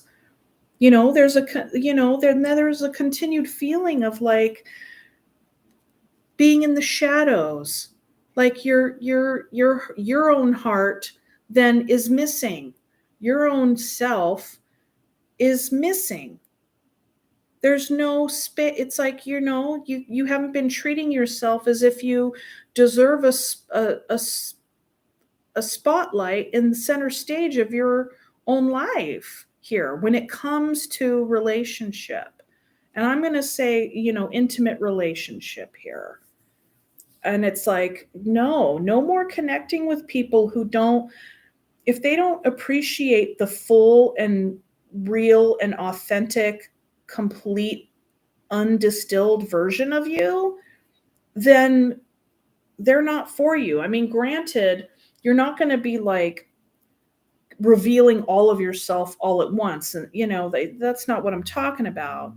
You just don't have to like cram yourself into somebody else's, box of expectations or something. Yeah, because ultimately what this does is that it puts you in a spot where you feel like you have to strategize. It's like with this devil energy here, it's like because of this willful blindness around your own wants and needs, it leaves you separated from your heart like I described earlier, but it also puts you in a spot to where you feel like you have to navigate people, and you don't have to navigate people. If you're so other focused, then it's like there's a strategy to your relating, and that can feel very stilted. That can feel very inauthentic and for you, which really sucks. That doesn't feel good. That does not feel good. And so this energy is the energy that's on the way out here. This is things that you have been reflecting on here, Cancer. These are the aspects and the dynamics that have kept things in a semi-stagnant, non-growth state. It's like it goes to a certain level and just doesn't really go past that. So this is the reevaluation here. And it is a process that is taking time, but you're stepping into it, and it so strongly with this. What else can we expect, stepping into this Empress energy? What's next? stepping through the gateway. And this is not just waiting for your ships to come in. A lot of folks read this card that way.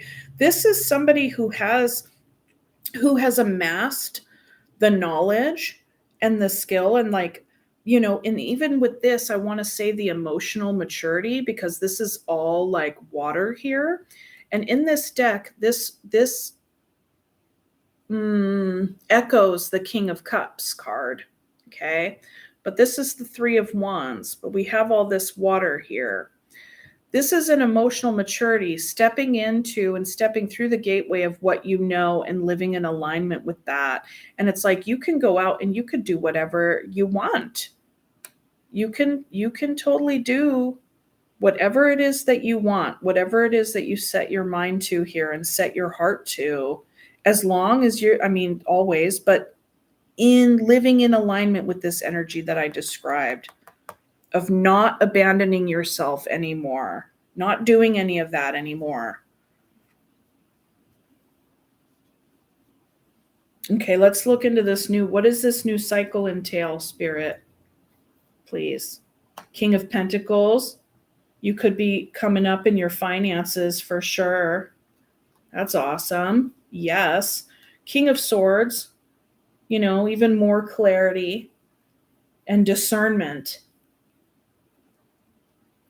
You already have that Queen on your side, and then Judgment. So all of this, your new cycle is about being so much more stable in yourself.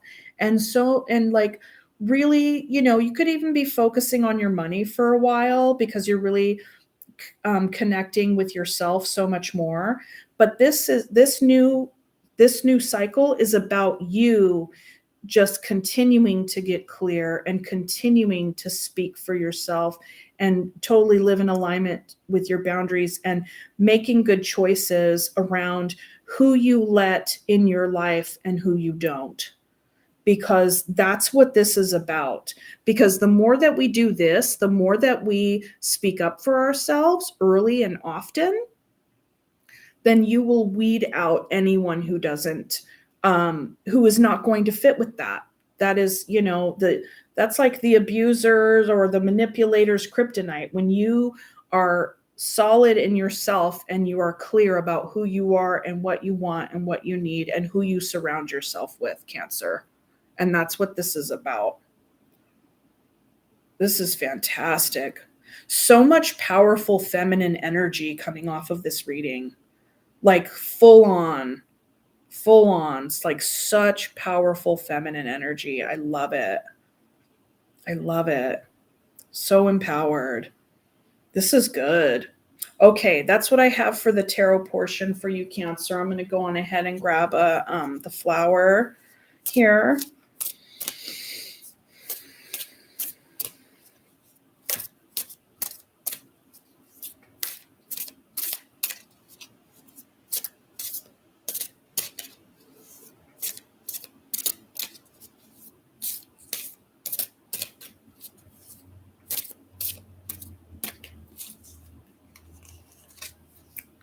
Wood Betony, grounding.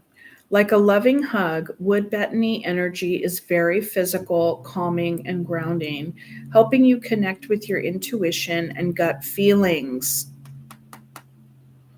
The strengthening, helping you connect with your intuition and gut feelings and strengthening your boundaries so that you can manage relationships and responsibilities with ease and a strong sense of physical and emotional well-being. That's exactly what this entire reading was about. That's what this whole reading was about. Don't you love it when it comes together like that? Serendipity. I dig it. Yes. Okay, I'll read the one from the bottom. Periwinkle, intertwining. All is well. All is as it should be. Periwinkle is here, helping you to weave together all the lessons and experiences of the past and all the wisdom gained so that you can move forward with understanding, compassion, and forgiveness. Growth is assured as you find the courage to examine and explore new facets of yourself. Yeah, that's exactly what this has been all about. I freaking love it. Okay, Cancer, that is what I have for you. Thank you so much for listening, and I will move on to Scorpio. The special Scorpios. Okay. Very nice.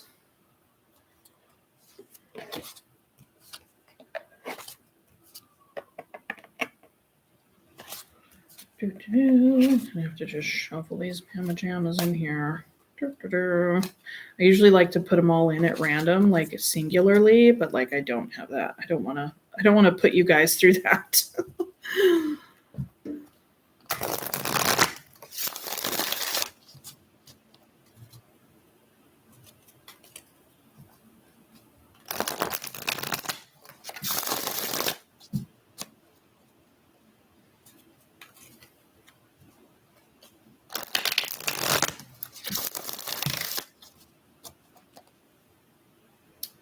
The little tower came down. So hopefully that's not a, we'll see.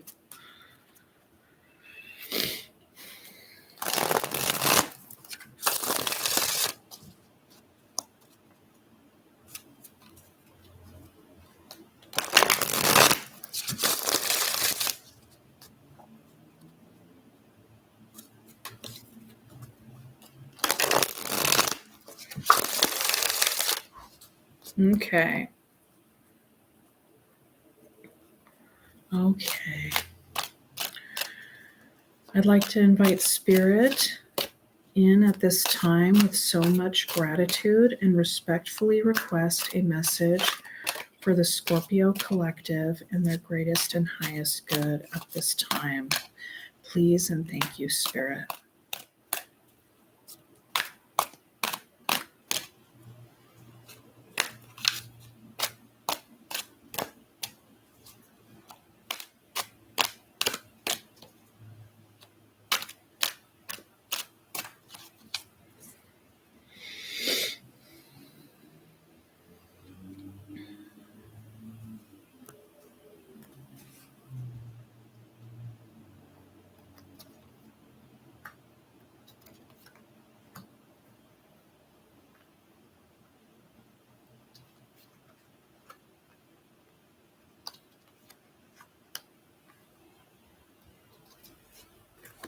Okay. Hey, bottom of the deck energy is Ace of Wands. So there could be an opportunity coming your way, Scorpio. I feel like there can be. And I feel like it would be up to you, of course, as always, whether to seize it or not. Okay, because what I'm seeing is that things have been pretty difficult as of late. Things have been pretty heavy. You could be doing a lot, feeling like you have to be all things to all people, just carrying just working a lot. You could have been quite busy, feeling overwhelmed. There's something that you've been in your head about quite intensely, and it's been causing you a lot of stress. It's been feeling heavy, and it's like when you do have the time when you're not working or you're not having to show up for other people and it's just you, like you've been just keeping to yourself. I feel like during these times when you're by yourself, like there can be like, I think it kind of vacillates a little bit between like reflection and like healing and just like simple exhaustion, of just being like, okay, I just want to like lay on the couch and like watch a freaking murder show, or like something like that, just some sort of Netflix marathon. Yeah, things have been hard, but things are changing. Things are changing here.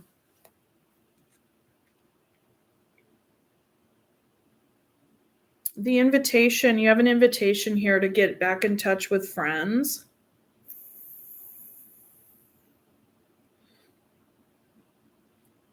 Get back in touch with friends.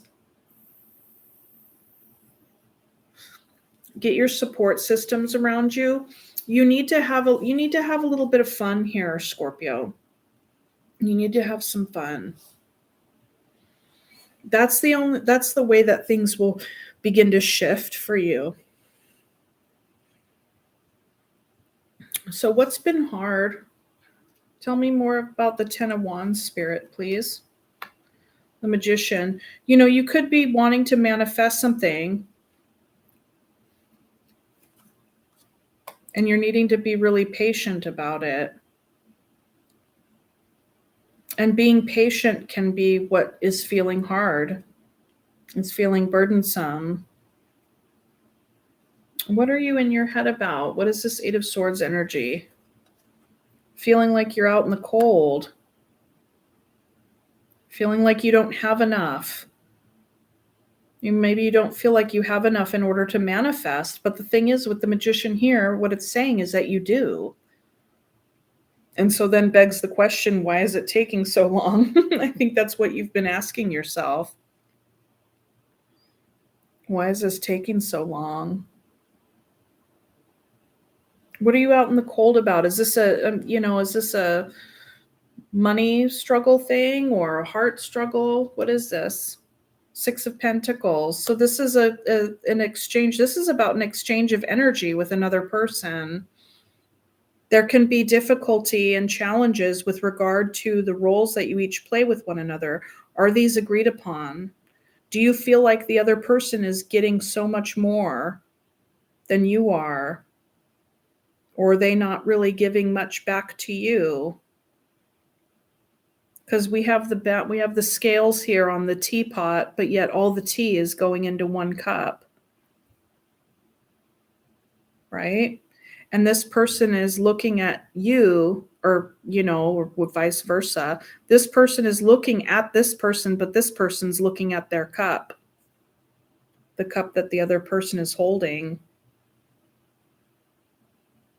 So, I would say that you feel like, since this is clarifying this, that you don't feel like you're getting enough.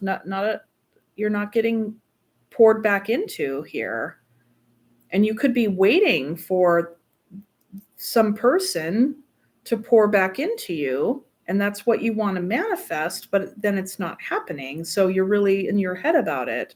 So you're aware that something needs to shift, something needs to change. What is it that needs to shift and change? 6 of Cups. So, you could feel as though this has been going on for a long time, because Wheel of Fortune also represents repeated cycles and dynamics, as well as the Wheel of Time. It's also the Wheel of Karma. So, this is with somebody that you know very well. This could be a partner, a past partner, or whatever, a sibling, a friend. This could be anybody that's just holds a very special place of importance in your life. But there's something that they're just not giving back to you. What else? What's clarifying this dynamic with this 6 of Cups individual? The Strength card. You could be dealing with a Leo.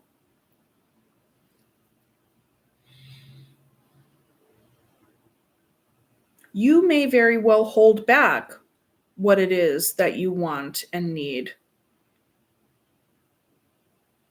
Because while you're in the 8 of Swords energy, there's not a lot of communication about that. And this can be a holding back energy, but this is also about getting in touch with your core sense of self. So this is an invitation to really get in touch with what it is that you know that you deserve from your core. Your core sense of self has a set of needs and wants, and those needs and wants are very important. And right now they're not being met. They're not being met. What do you feel like you have to be patient about? You've been patient for a very long time. You're actually getting to the point to where you don't really want to do this anymore. Because this has been a long road, and this dynamic here, this cycle, this kind of pattern is leaving you battle weary, and it's hurting you. Look at all the scars on her. It's hurting you.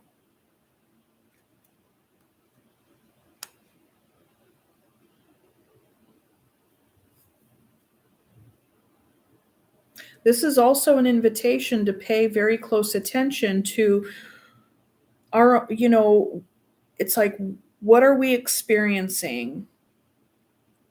And if we have been feeling battle weary and we've been going through and trying and being very patient and all the things, is our efforts giving us the same results?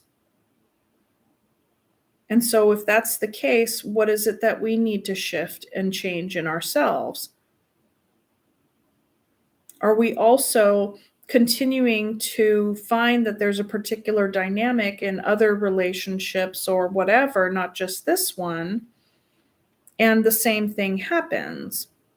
Or a perception of the same thing happens. It's kind of like sometimes when we're in the Nine of Wands energy, we can feel like we've been at battle for so long that anything and everything that we kind of come in contact is going to bring us that same stuff that we feel we have to combat against.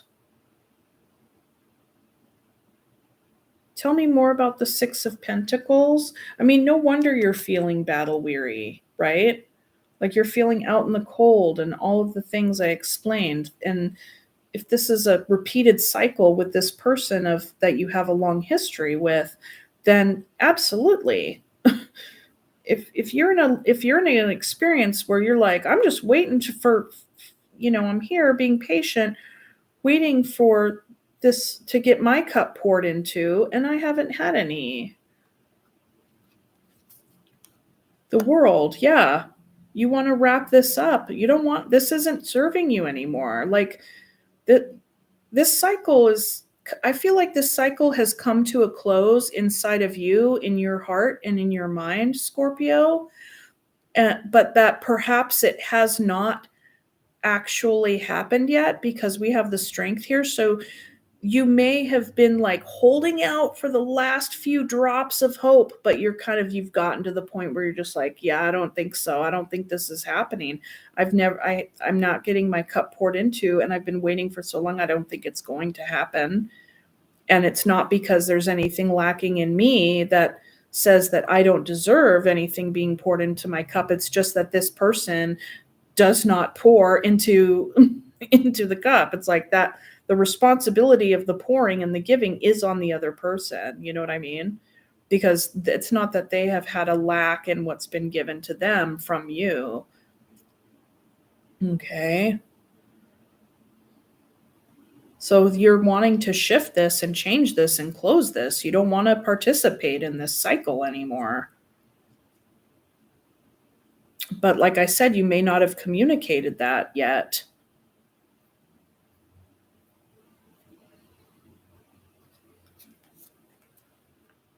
Because you're confused on how to go about doing that. There's some confusion there.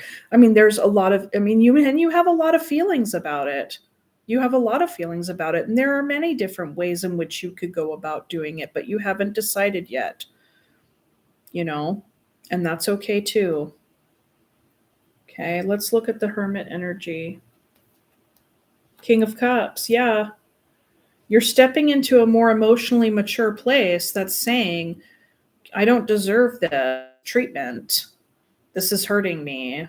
And it also keeps me stuck in my headspace and in a space of not feeling like I'm enough or like I have enough in order to even get anything from you.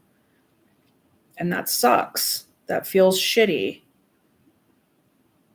And with this King of Cups, it's like, I feel like you're getting more in touch with your heart space and what it is that you need and what it is that you want. And I really like how it's clarifying the Hermit here, because the Hermit is about us getting in touch with our inner guru, our own wisdom. Okay. Our own wisdom. And the wisdom that you're getting right now, Scorpio, is coming from your heart. That wisdom is you with the Hermit and the King of Cups. You're listening to your heart. You need to listen to your heart. This is the strong invitation here. So if you're not doing that, this is the invitation. You have been invited here.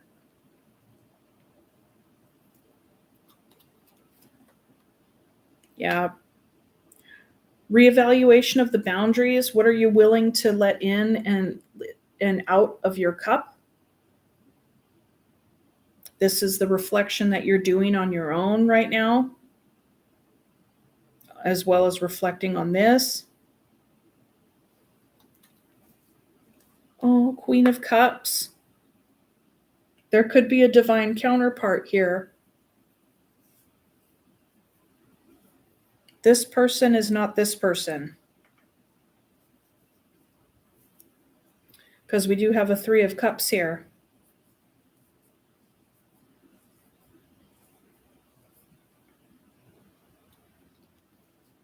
The Empress.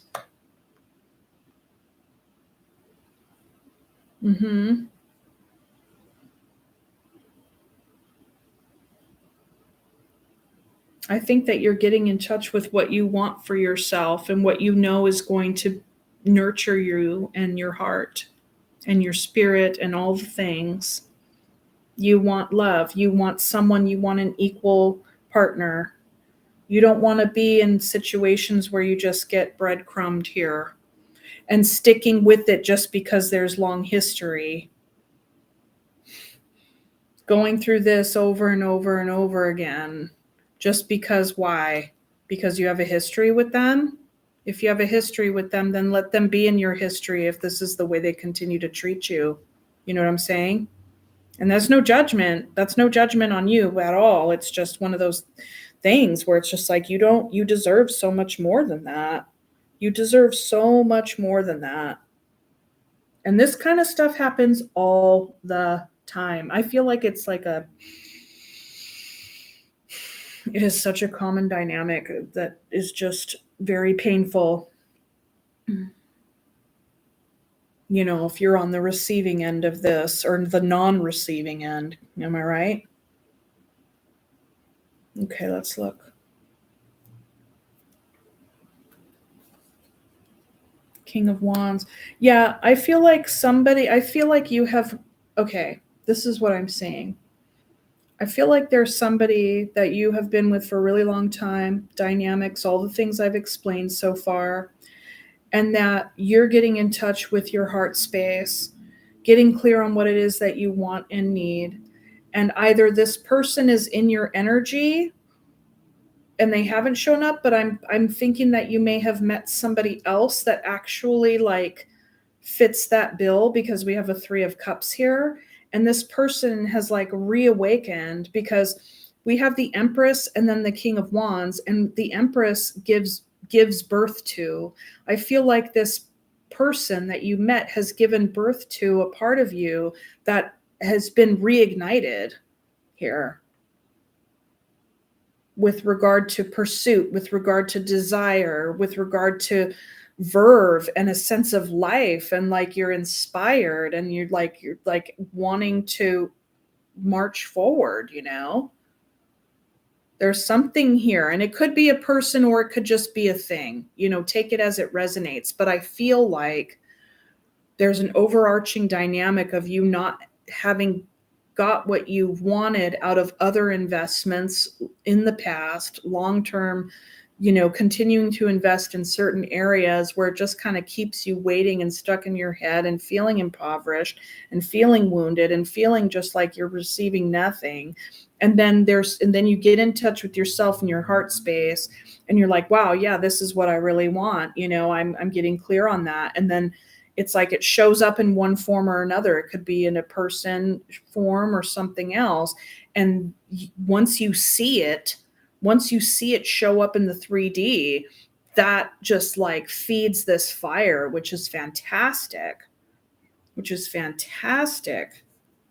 Because that means it's igniting in you the want to take action towards it. And we have the Page of Pentacles. I can grow this. I can invest in this. And I can't tell whether or not you've invested in this yet or not, but there is something here that you know that you could invest your time and energy in. And I feel like something that you can invest your time and energy into that will then in turn invest back into you. That's what I'm seeing here. Because this other way is not, you've done that part long enough, right? I want to look, I want to see what 3 cards of advice or 3 cards of what's next.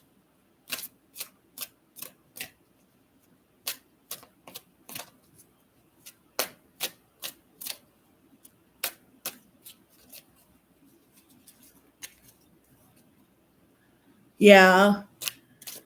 Yeah, Allie, is this resonating for you? Is this what you feel like is happening? Yeah, yeah, you got the water energy, the King and Queen of Cups, and then the Sagittarius is the King of Wands.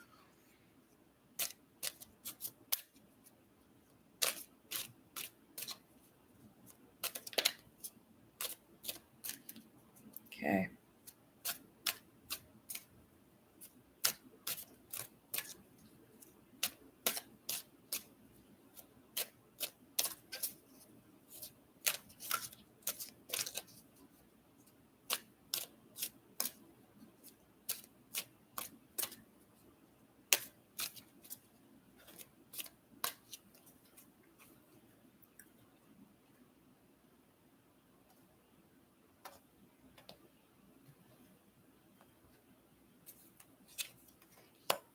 So this is my Queen of Wands. Even though it says King, this is my Queen of Wands.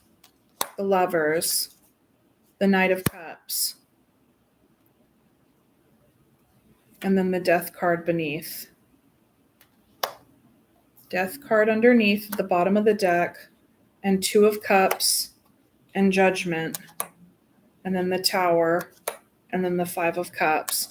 Okay, so the way that I read this is that with this old person,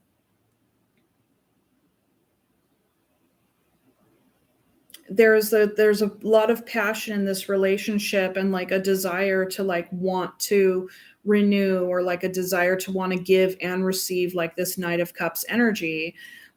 And the other aspect of the Knight of Cups is that it's sometimes the knight can get kind of lost in fantasy a little bit, where it's like, does the reality really match what the lived experience, does the lived experience match what is wanted by the heart? And you can see here that this figure is playing an instrument that looks like the heart. So it's like they're playing a heart, right? Playing their own heart, playing somebody else's heart.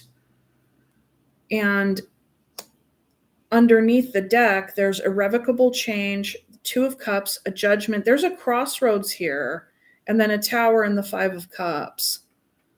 So based on what I've seen in this reading so far, I want to empathize and have so much like heartfelt compassion for this want and this desire to really make it work with this person.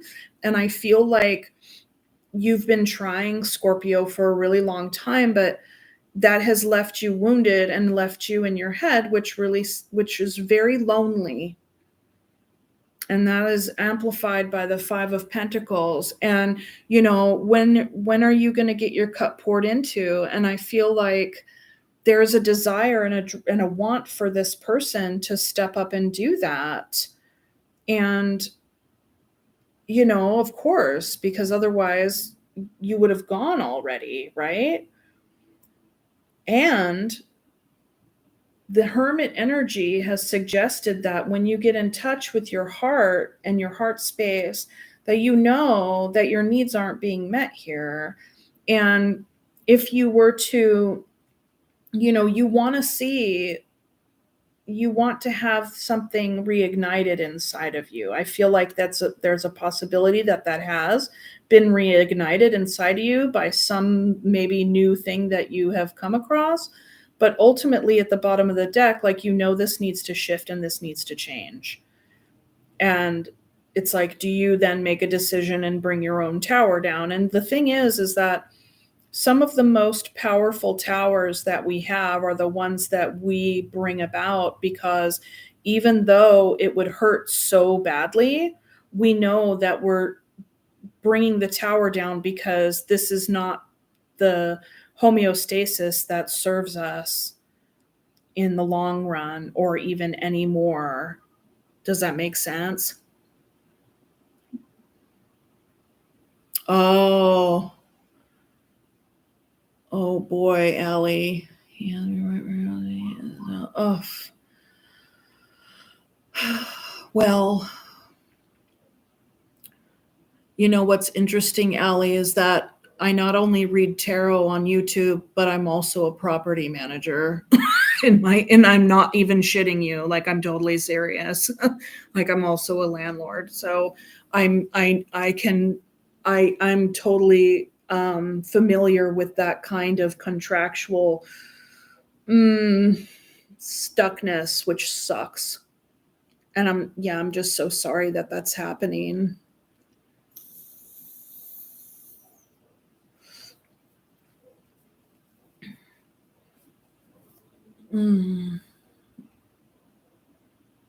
Yeah,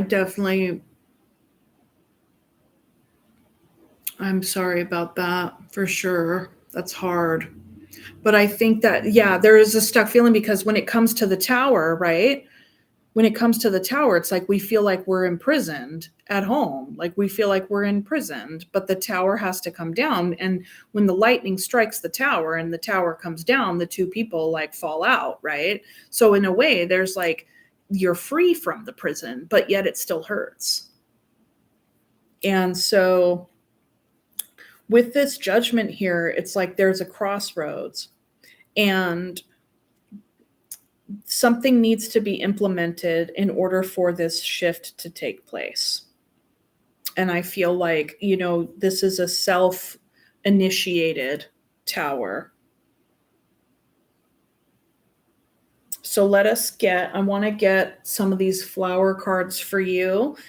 I think that my own personal advice would be to get like kind of some practical knowledge of what you can do on a very practical level in this situation that you're in with regard to, the lease and everything like that.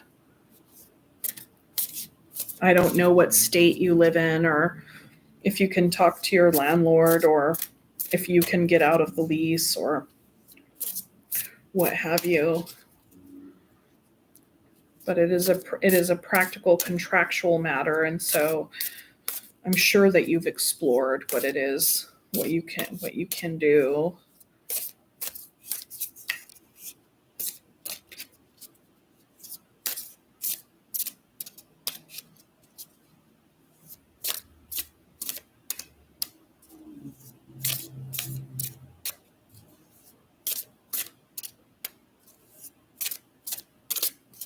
Okay, what do we got here?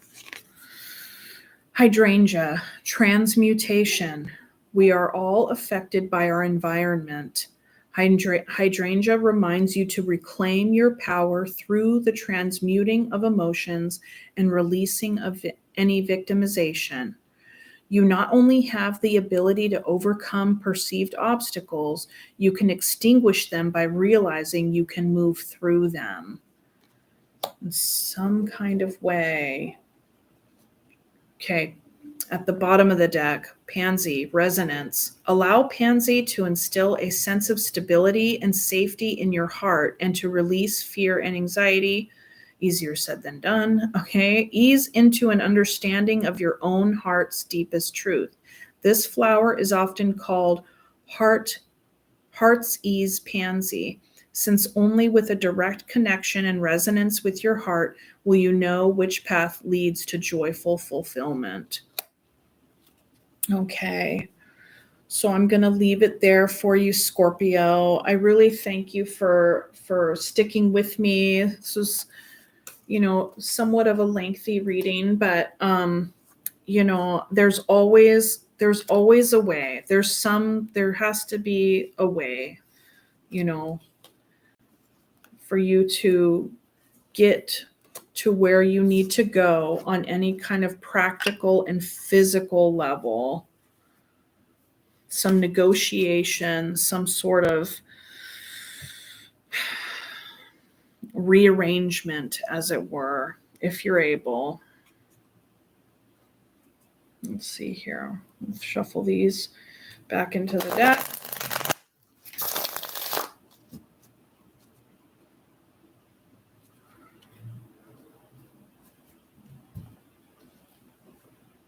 Oops.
Okay, last sign, we are going to Pisces. Okay. Okay.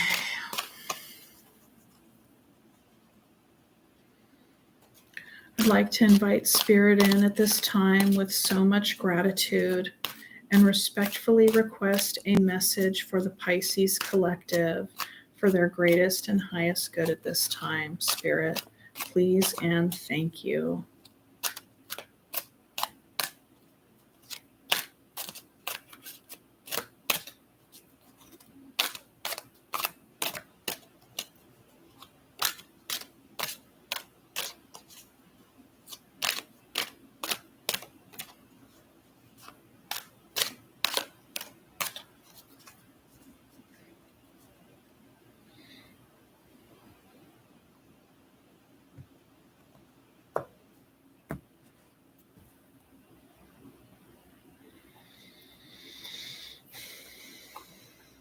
Yes.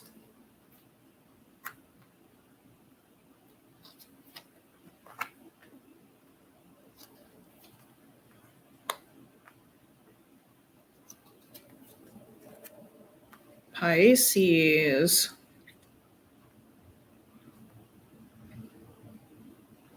So I will say this, Pisces, you are coming out like very sturdy.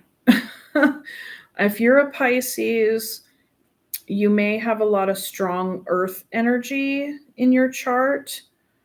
Or you might not be primarily a Pisces, but that's neither here nor there. We have Two of Pentacles at the bottom of the deck. So here's what I'm seeing.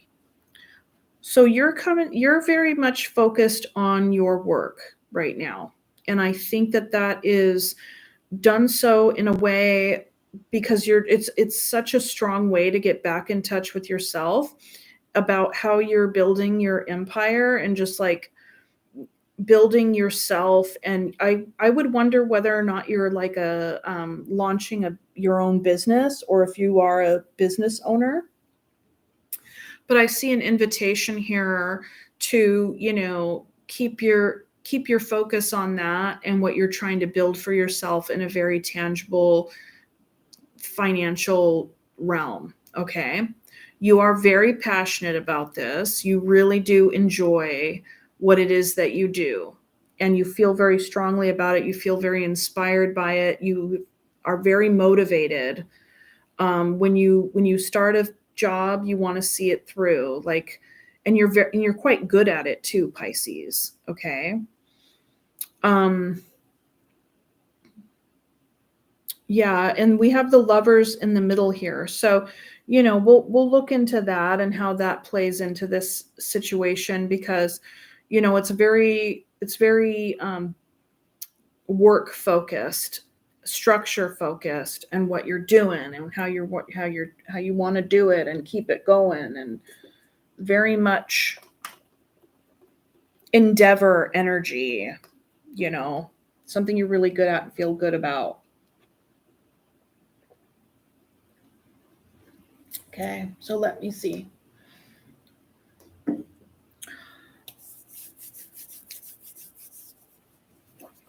Okay. Okay, Spirit, tell me more, please, about this Emperor energy. Okay. So, in a closing out of something else, you are building up something else. This could also indicate with the world here that you are leveling up. I like to always give this example. Let's say somebody is studying, like someone's studying to become like a doctor, okay? And then they graduate. That would be a world card moment, right? Because they're closing out the cycle of being a student, but they are actually starting a new cycle of becoming a doctor and working in their field, right? So there you have it. I get the sense of leveling up energy here with the world clarifying the emperor, because the emperor is about building. Okay, the emperor is about building and maintaining structure.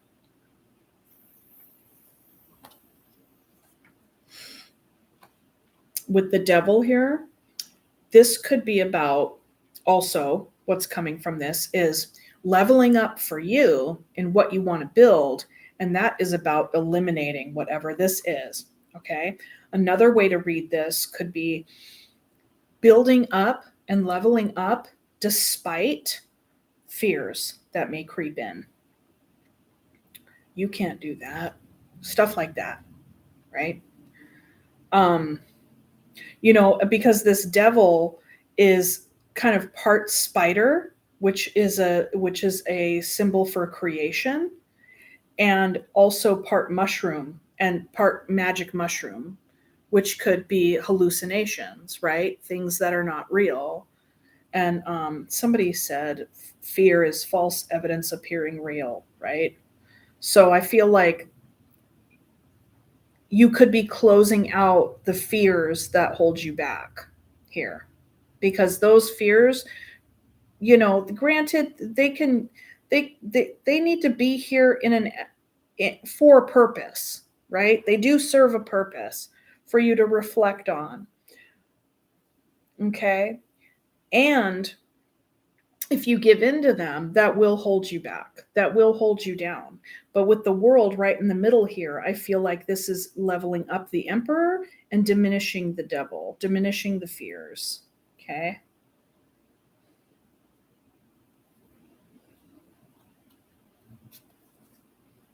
Eight of Wands.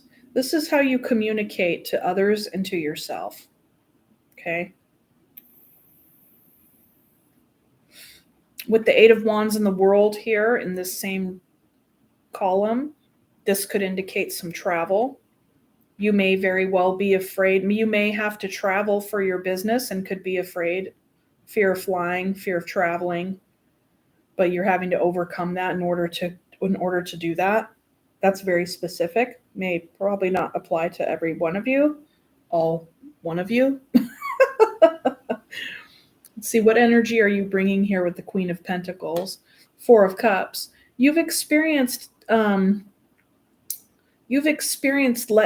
for sure. I mean, we all have, but you have experienced disappointment in the past. You could even be continuing to experience disappointment in your endeavor, in your want and your drive to build this. And we could understand and see, or at least look at, how the disappointment then feeds the fear, and the fear then feeds the disappointment, and all of that. Like, this isn't never going to work for you. So this talks about communication, right? How do you communicate with yourself when this fear pops up? All right. And how does this keep you stuck? How does this energy keep you stuck? Focusing on past disappointments, 3 spilled cups, maybe not in that. Once this devil gets in your ear, does that then take you away, take your awareness out of the present moment where opportunities could be coming your way? Yeah, and death. You know that this needs to change. This, I feel like this is in process of like being overcome. I really do feel that. Like this, that's what's transforming here, is that you're actually seeing how this devil energy has kept you from achieving whatever endeavor that you've been wanting to achieve. But with this death, you're changing that and you are actually coming in and coming up to achieve that. Because the Emperor is a very, very strong energy, and we are in Aries season right now. And I will say this, the Emperor hasn't popped up. I don't know. It's popped up in a few readings today for sure, but a lot of readings, like, readings on YouTube by other readers and stuff like that, it's like Emperor all day. And that's the thing. When it comes to tarot, the card of the season will be pulled a lot. And so I think that this is the process that you're in for this season, Pisces, that this is what you're working with. You're working with, transforming the fears into a success, transmuting this energy. Okay. You have a lot of drive when it comes to your higher knowing. You could even, this business could even be connected to your spirituality. You could even be wanting to, build up a practice, like maybe you want to become a pastor, or maybe you want to become a therapist or become a teacher, or, you're trying to build, your own sense of self, like, and your tangible career around being in connection with spirit and being in connection with the higher knowing. You could even be wanting to become like a college professor, something along those lines. Perhaps even a nurse or whatever, some sort of position where you are able to help other people and distill knowledge to other people. Okay. And this could very well put you in the spotlight, like all eyes could be on you, and that could make you feel nervous, right? And this can be very stressful. This road it can be very stressful, and you can worry, even though you have so much drive and determination. Of course, I feel like this is an echo of the devil energy, because it is in the same row here. Tell me more about the Nine of Swords, please, Spirit. Yeah, your worries and stresses keep you stuck. And granted, the Hangman is not necessarily a stuck energy, but it is an immovable. It is an immobile energy. It is not moving. It is suspended. So I feel like your fears do definitely keep you in a suspended kind of space, but the work that you're doing right now is shifting that perspective. And so it is in these quiet times, in these times of surrender, where you do work with this energy and shift your focus and challenge the stinking thinking or the fears that you have about your endeavors and about whether or not you can build it and make it and all of that. Okay. Let's look at the Eight of Pentacles, because this is your work. This is your work. Your work is deeply meaningful to you. Deeply meaningful to you. And there's an aspect of yourself and everything that you have become, like all of your past experiences have led you to this point. And all of your past experiences absolutely 100% inform your current contribution to this work. This is soul work here. This is spirit work. You could even work with trauma survivors as a therapist, healing family of origin wounds, things like that.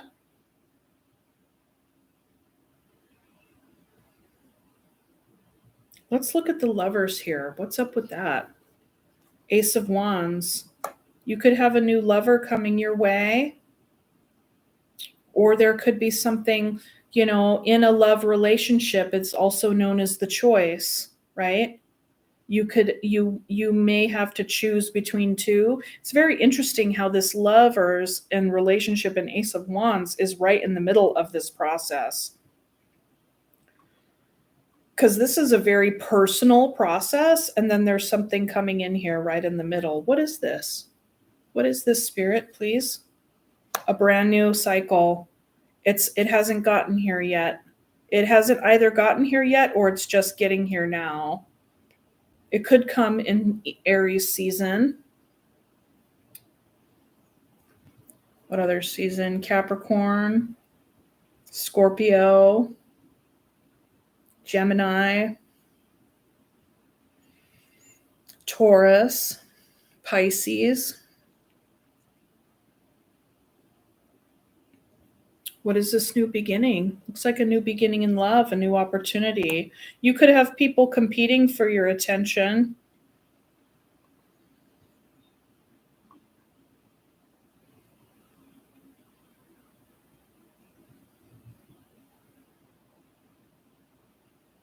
Why is this a conflict? This could be a conflict inside of you. You may feel like you have to make a choice between love and work. And the truth of that is that you don't. The work is the work, and your relationship is the relationship. And it's like, you can incorporate yourself into all aspects of your life. And the level of time spent is at question, but that's time is fluid and time is flexible. And so what is this Five of Wands about? Queen of Swords. I feel like an opportunity will be coming your way, Pisces.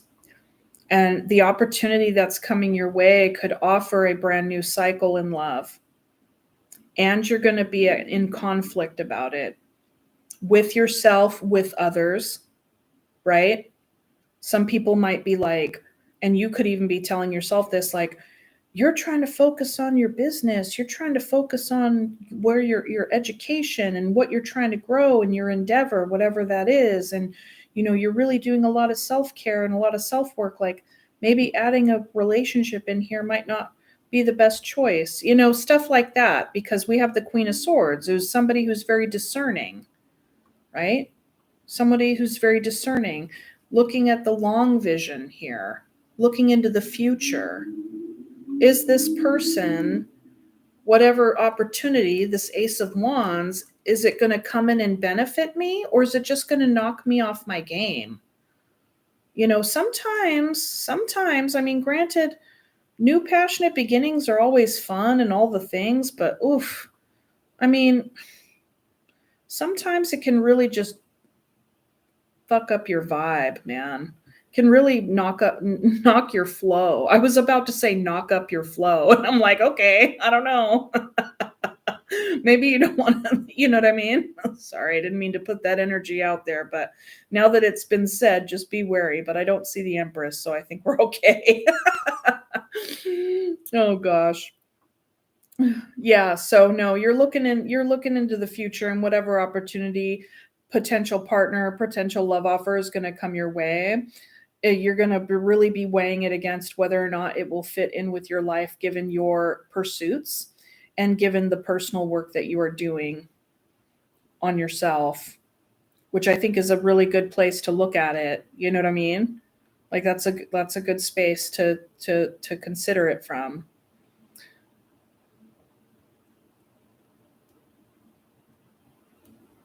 Let's look at the Let's look at the Hangman energy. Knight of Cups. Yeah. So the love offer comes in and you could be just kind of sitting suspended on it. You know, it might put it on, you might even put it on ice while you think about it. You know what I mean? Like you're definitely not rushing into anything. That's for sure. You're not rushing into anything.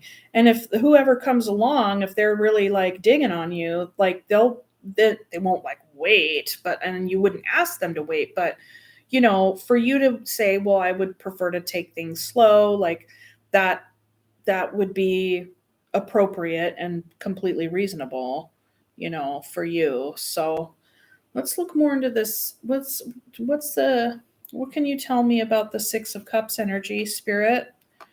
9 of Wands. Yeah. This work can be hard sometimes. This is, you know, definitely you're in it to win it, but you can feel quite battle weary for sure. What's this? I want to pull some more cards because this seems like I get it, like everything that I've said so far like makes sense with the reading for sure. And it also feels more like an outlining of dynamics where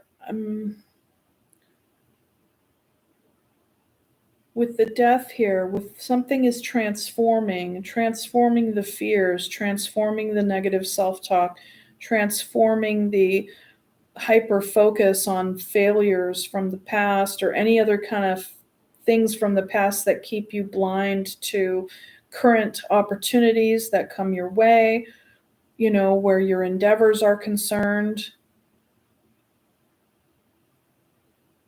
You know, given that the lovers comes right after the emperor, it's like that could even be a part of your focus as well, right? It's like, yeah, Queen of Pentacles, emperor, like you got this kind of like business energy going on or education energy, like actual tangible goal. And then it's like it can also be a goal for you to get a relationship too, you know? I mean, given that you kind of struggle a bit with some fears and, you know, fantasies or false, you know, thoughts about yourself, it seems like it would be a lot to bite off, but I don't know. What is this death energy? More clarification on the death energy, Spirit. 7 of Swords. So yeah, so this speaks to, you know, being like avoiding certain conversations, being like feeling like you have to act out of self-preservation on some level. There's a feeling that I get from this reading that would suggest that there are strides that you are taking in your endeavors and in your goals and all the things, but it's kind of like you take like 5 steps forward, 2 steps back. It's like certain things might hold you back with the way that you communicate with yourself. Some things could hold you back with the communication that you may avoid. Like you may avoid some communication out of fear that touches that space inside of you as well. There's fear that fear is what informs this 7 of Swords with regard to your communication. And with the death card here in this quad spot is like saying that is what is under review, that is what is under construction. There needs to be a demolition of that, and I do believe that with the death it is, because you know, we see here there's death, but there's also growth inside of her, and there's a butterfly here. So it's like something that has had a place for so long inside of you needs to die off so something new, a new version of yourself can grow in its place. And I'm feeling that for you, Pisces, for sure. For sure.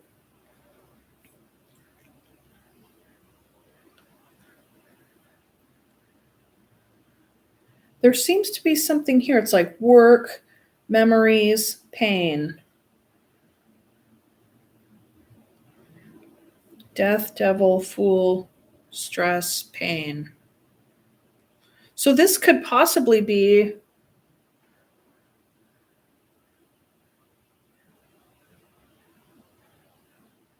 Tarot Destroyer. Okay. That seems like a bot. I don't know what that's about. Huh. That's weird. Okay. Um. Hmm.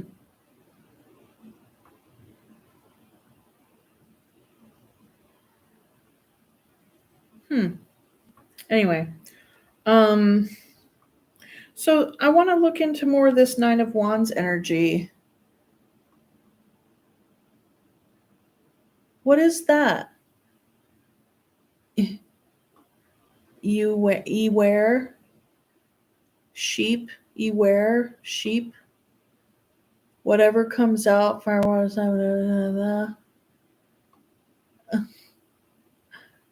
Tarot Destroyer. Are you a bot? What is this? Well, keep commenting, whatever it is. Maybe that'll kick the algorithm up. I'm not sure what Tarot Destroyer means. It seems bottish to me. Okay. Let me look at this Nine of Wands. Ace of Cups.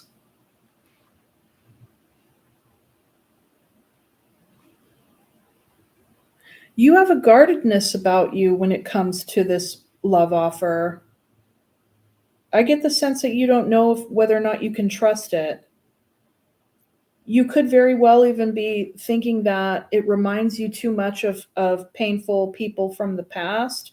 It could possibly be a painful person from the past, because in this row here, it's like the Hierophant and then the Six of Cups, and like the way that what I had said earlier about how this past energy or past experiences and past education in your personal life through your relationships, because that's what the Six of Cups is, informs all of these things. Like, it informs how you think of yourself. It's one of the aspects of the stuff that informs what you think of yourself. It can inform how you move towards your goals and what goals you choose to move toward, right? And then, further on, we have this potential relationship love offer in the middle here. And then over here, it's like there's a guardedness to that, to this Ace of Cups. Tell me more about this Ace of Cups, Spirit. Well, who is this? What is this? The Sun. This is something that would make you feel very warm or just this beautiful. Who is this? Could be a Leo. Page of Cups.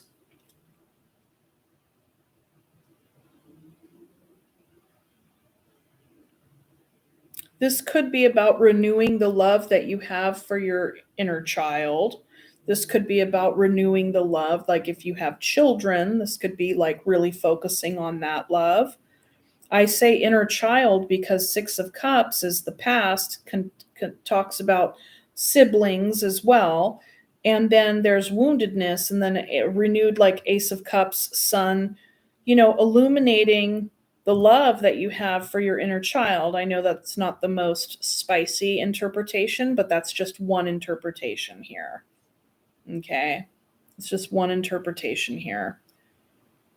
But, another more, a little bit more fun or interesting way of reading this is, you can be feeling like you're in a pretty guarded space, but an Ace of Cups comes along, opportunity, and it makes you feel warm and beautiful and delightful and all the things, and you're able to tell yourself, I can feel this, I can feel this. And then it spurns a kind of a personal reflection on your part. You then are reflecting on your past. You're reflecting on where you've been in relationship, where you're going, where you want to go. You definitely have had your heart played many times, and you do not want that again. You do not want that again. And that's where I feel this 9 of Wands is coming from, you know, because through lived experience that what has stressed you out in the past is having, love opportunities arrive, and then it just ends up it can be, folks who don't want to commit, or just kind of some sort of illusion, where it then is so joyful because of the experiences, but then it ends up kind of drifting into the world of fantasy where it's really not paying off, and you're continuing to invest in the hopes that something sometime soon, and then you find yourself, you're kind of left hanging. People have left you hanging in the past, Pisces. And how this has contributed to, an overall sense of, fear when it comes to pursuing relationship, fear when it comes to pursuing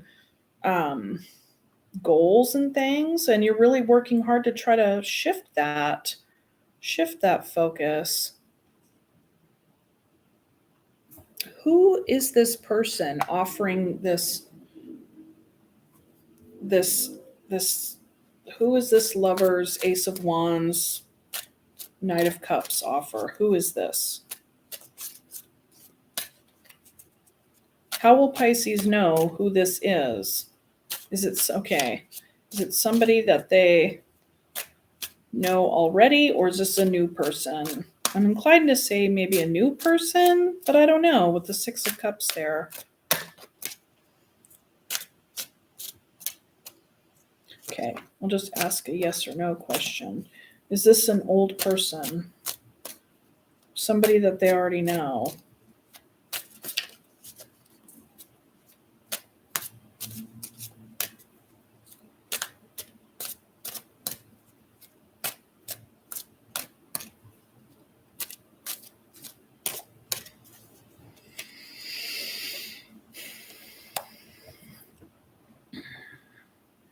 Yes. And it could be an air sign. Libra, Gemini, Aquarius. There you are. There's some willful blindness playing out in this connection. There's been some heartbreak and sadness. Could even willful blindness. Maybe there was a third party. This is kind of going off the thing. But this is interesting. This is interesting, right? Because it's like, yeah, okay. So there could be a love offer coming up from somebody that you already know. And of course you're going to be wary, because it would appear that this person is like, that you've been hurt by them in the past, because there's heartbreak connected to this connection, connected to this. And, with some willful blindness showing up is like, dude, what's up with that? So, yeah. Yeah, I think what I'll do is I'll just leave it at that. So, okay, because Mercury is about to be in retrograde. I think it's going into retrograde tomorrow. We've definitely been in the retro shade.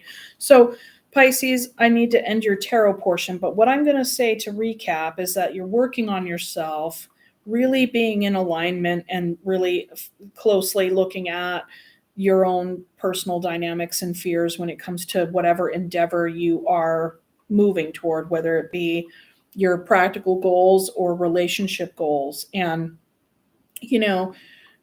you're working well with the fear that surrounds your practical goals, because those are definitely connected to your higher self. And like, I feel like you're much more grounded and rooted in a self-assured space, although some fears can come up and try to like talk you out of being bold or whatever the case may be.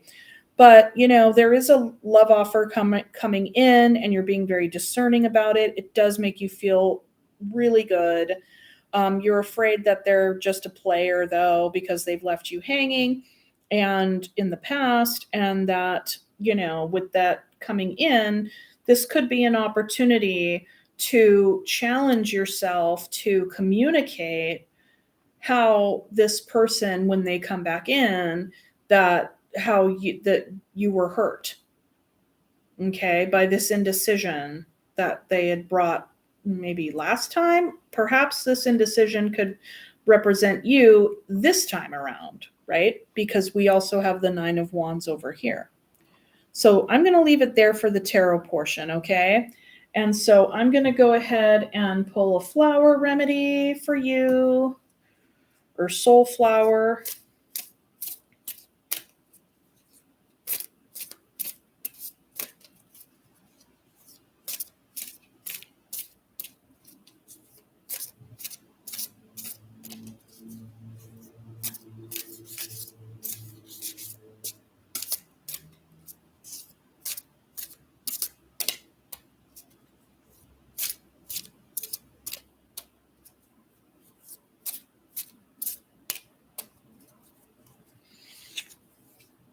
Forget Me Not, awareness. Forget Me Not wants to raise your awareness of your connections, not just to loved ones, but to all beings in all realms, including yourself. When you can understand this connection, you can let go of your fears of loneliness, isolation, separation, because you realize the true immortal nature of your divine soul. Yeah, I think that's very poignant. I think that's very poignant advice, Pisces, because there is that kind of nebulous, free floating uh, anxiety that is imbued into your wants and needs, which is a tough thing, and it can really make you feel like you are separate from everyone and everything else when you absolutely belong here. You absolutely belong here. You belong in whatever kind of relationships that you are giving to and are giving to you. You belong in any kind of endeavors that you set your mind to. When the fears pop up, kick them to the curb, work with them, but then transmute them, okay? Purple Poppy, evolution. Purple Poppy helps align your physical self with your soul purpose and your higher self. Yes. When your foundations are rocking and your entire being is evolving, Purple Poppy helps to support deep levels of integration, connection, and rest. Wherever you land, she will help you adapt and find the beauty in the process. Exactly. This is a process. And I think that you're doing phenomenal, Pisces. You really are. You're so psychic, and you're so loving and so partial, and just like, you're freaking beautiful. You're awesome. Okay. Well, you guys, thank you so much for joining me. I so greatly appreciate your time and energy and likes and subscribes and comments and all the things. And I will see you next time. Okay. Mwah. Thank you. Bye.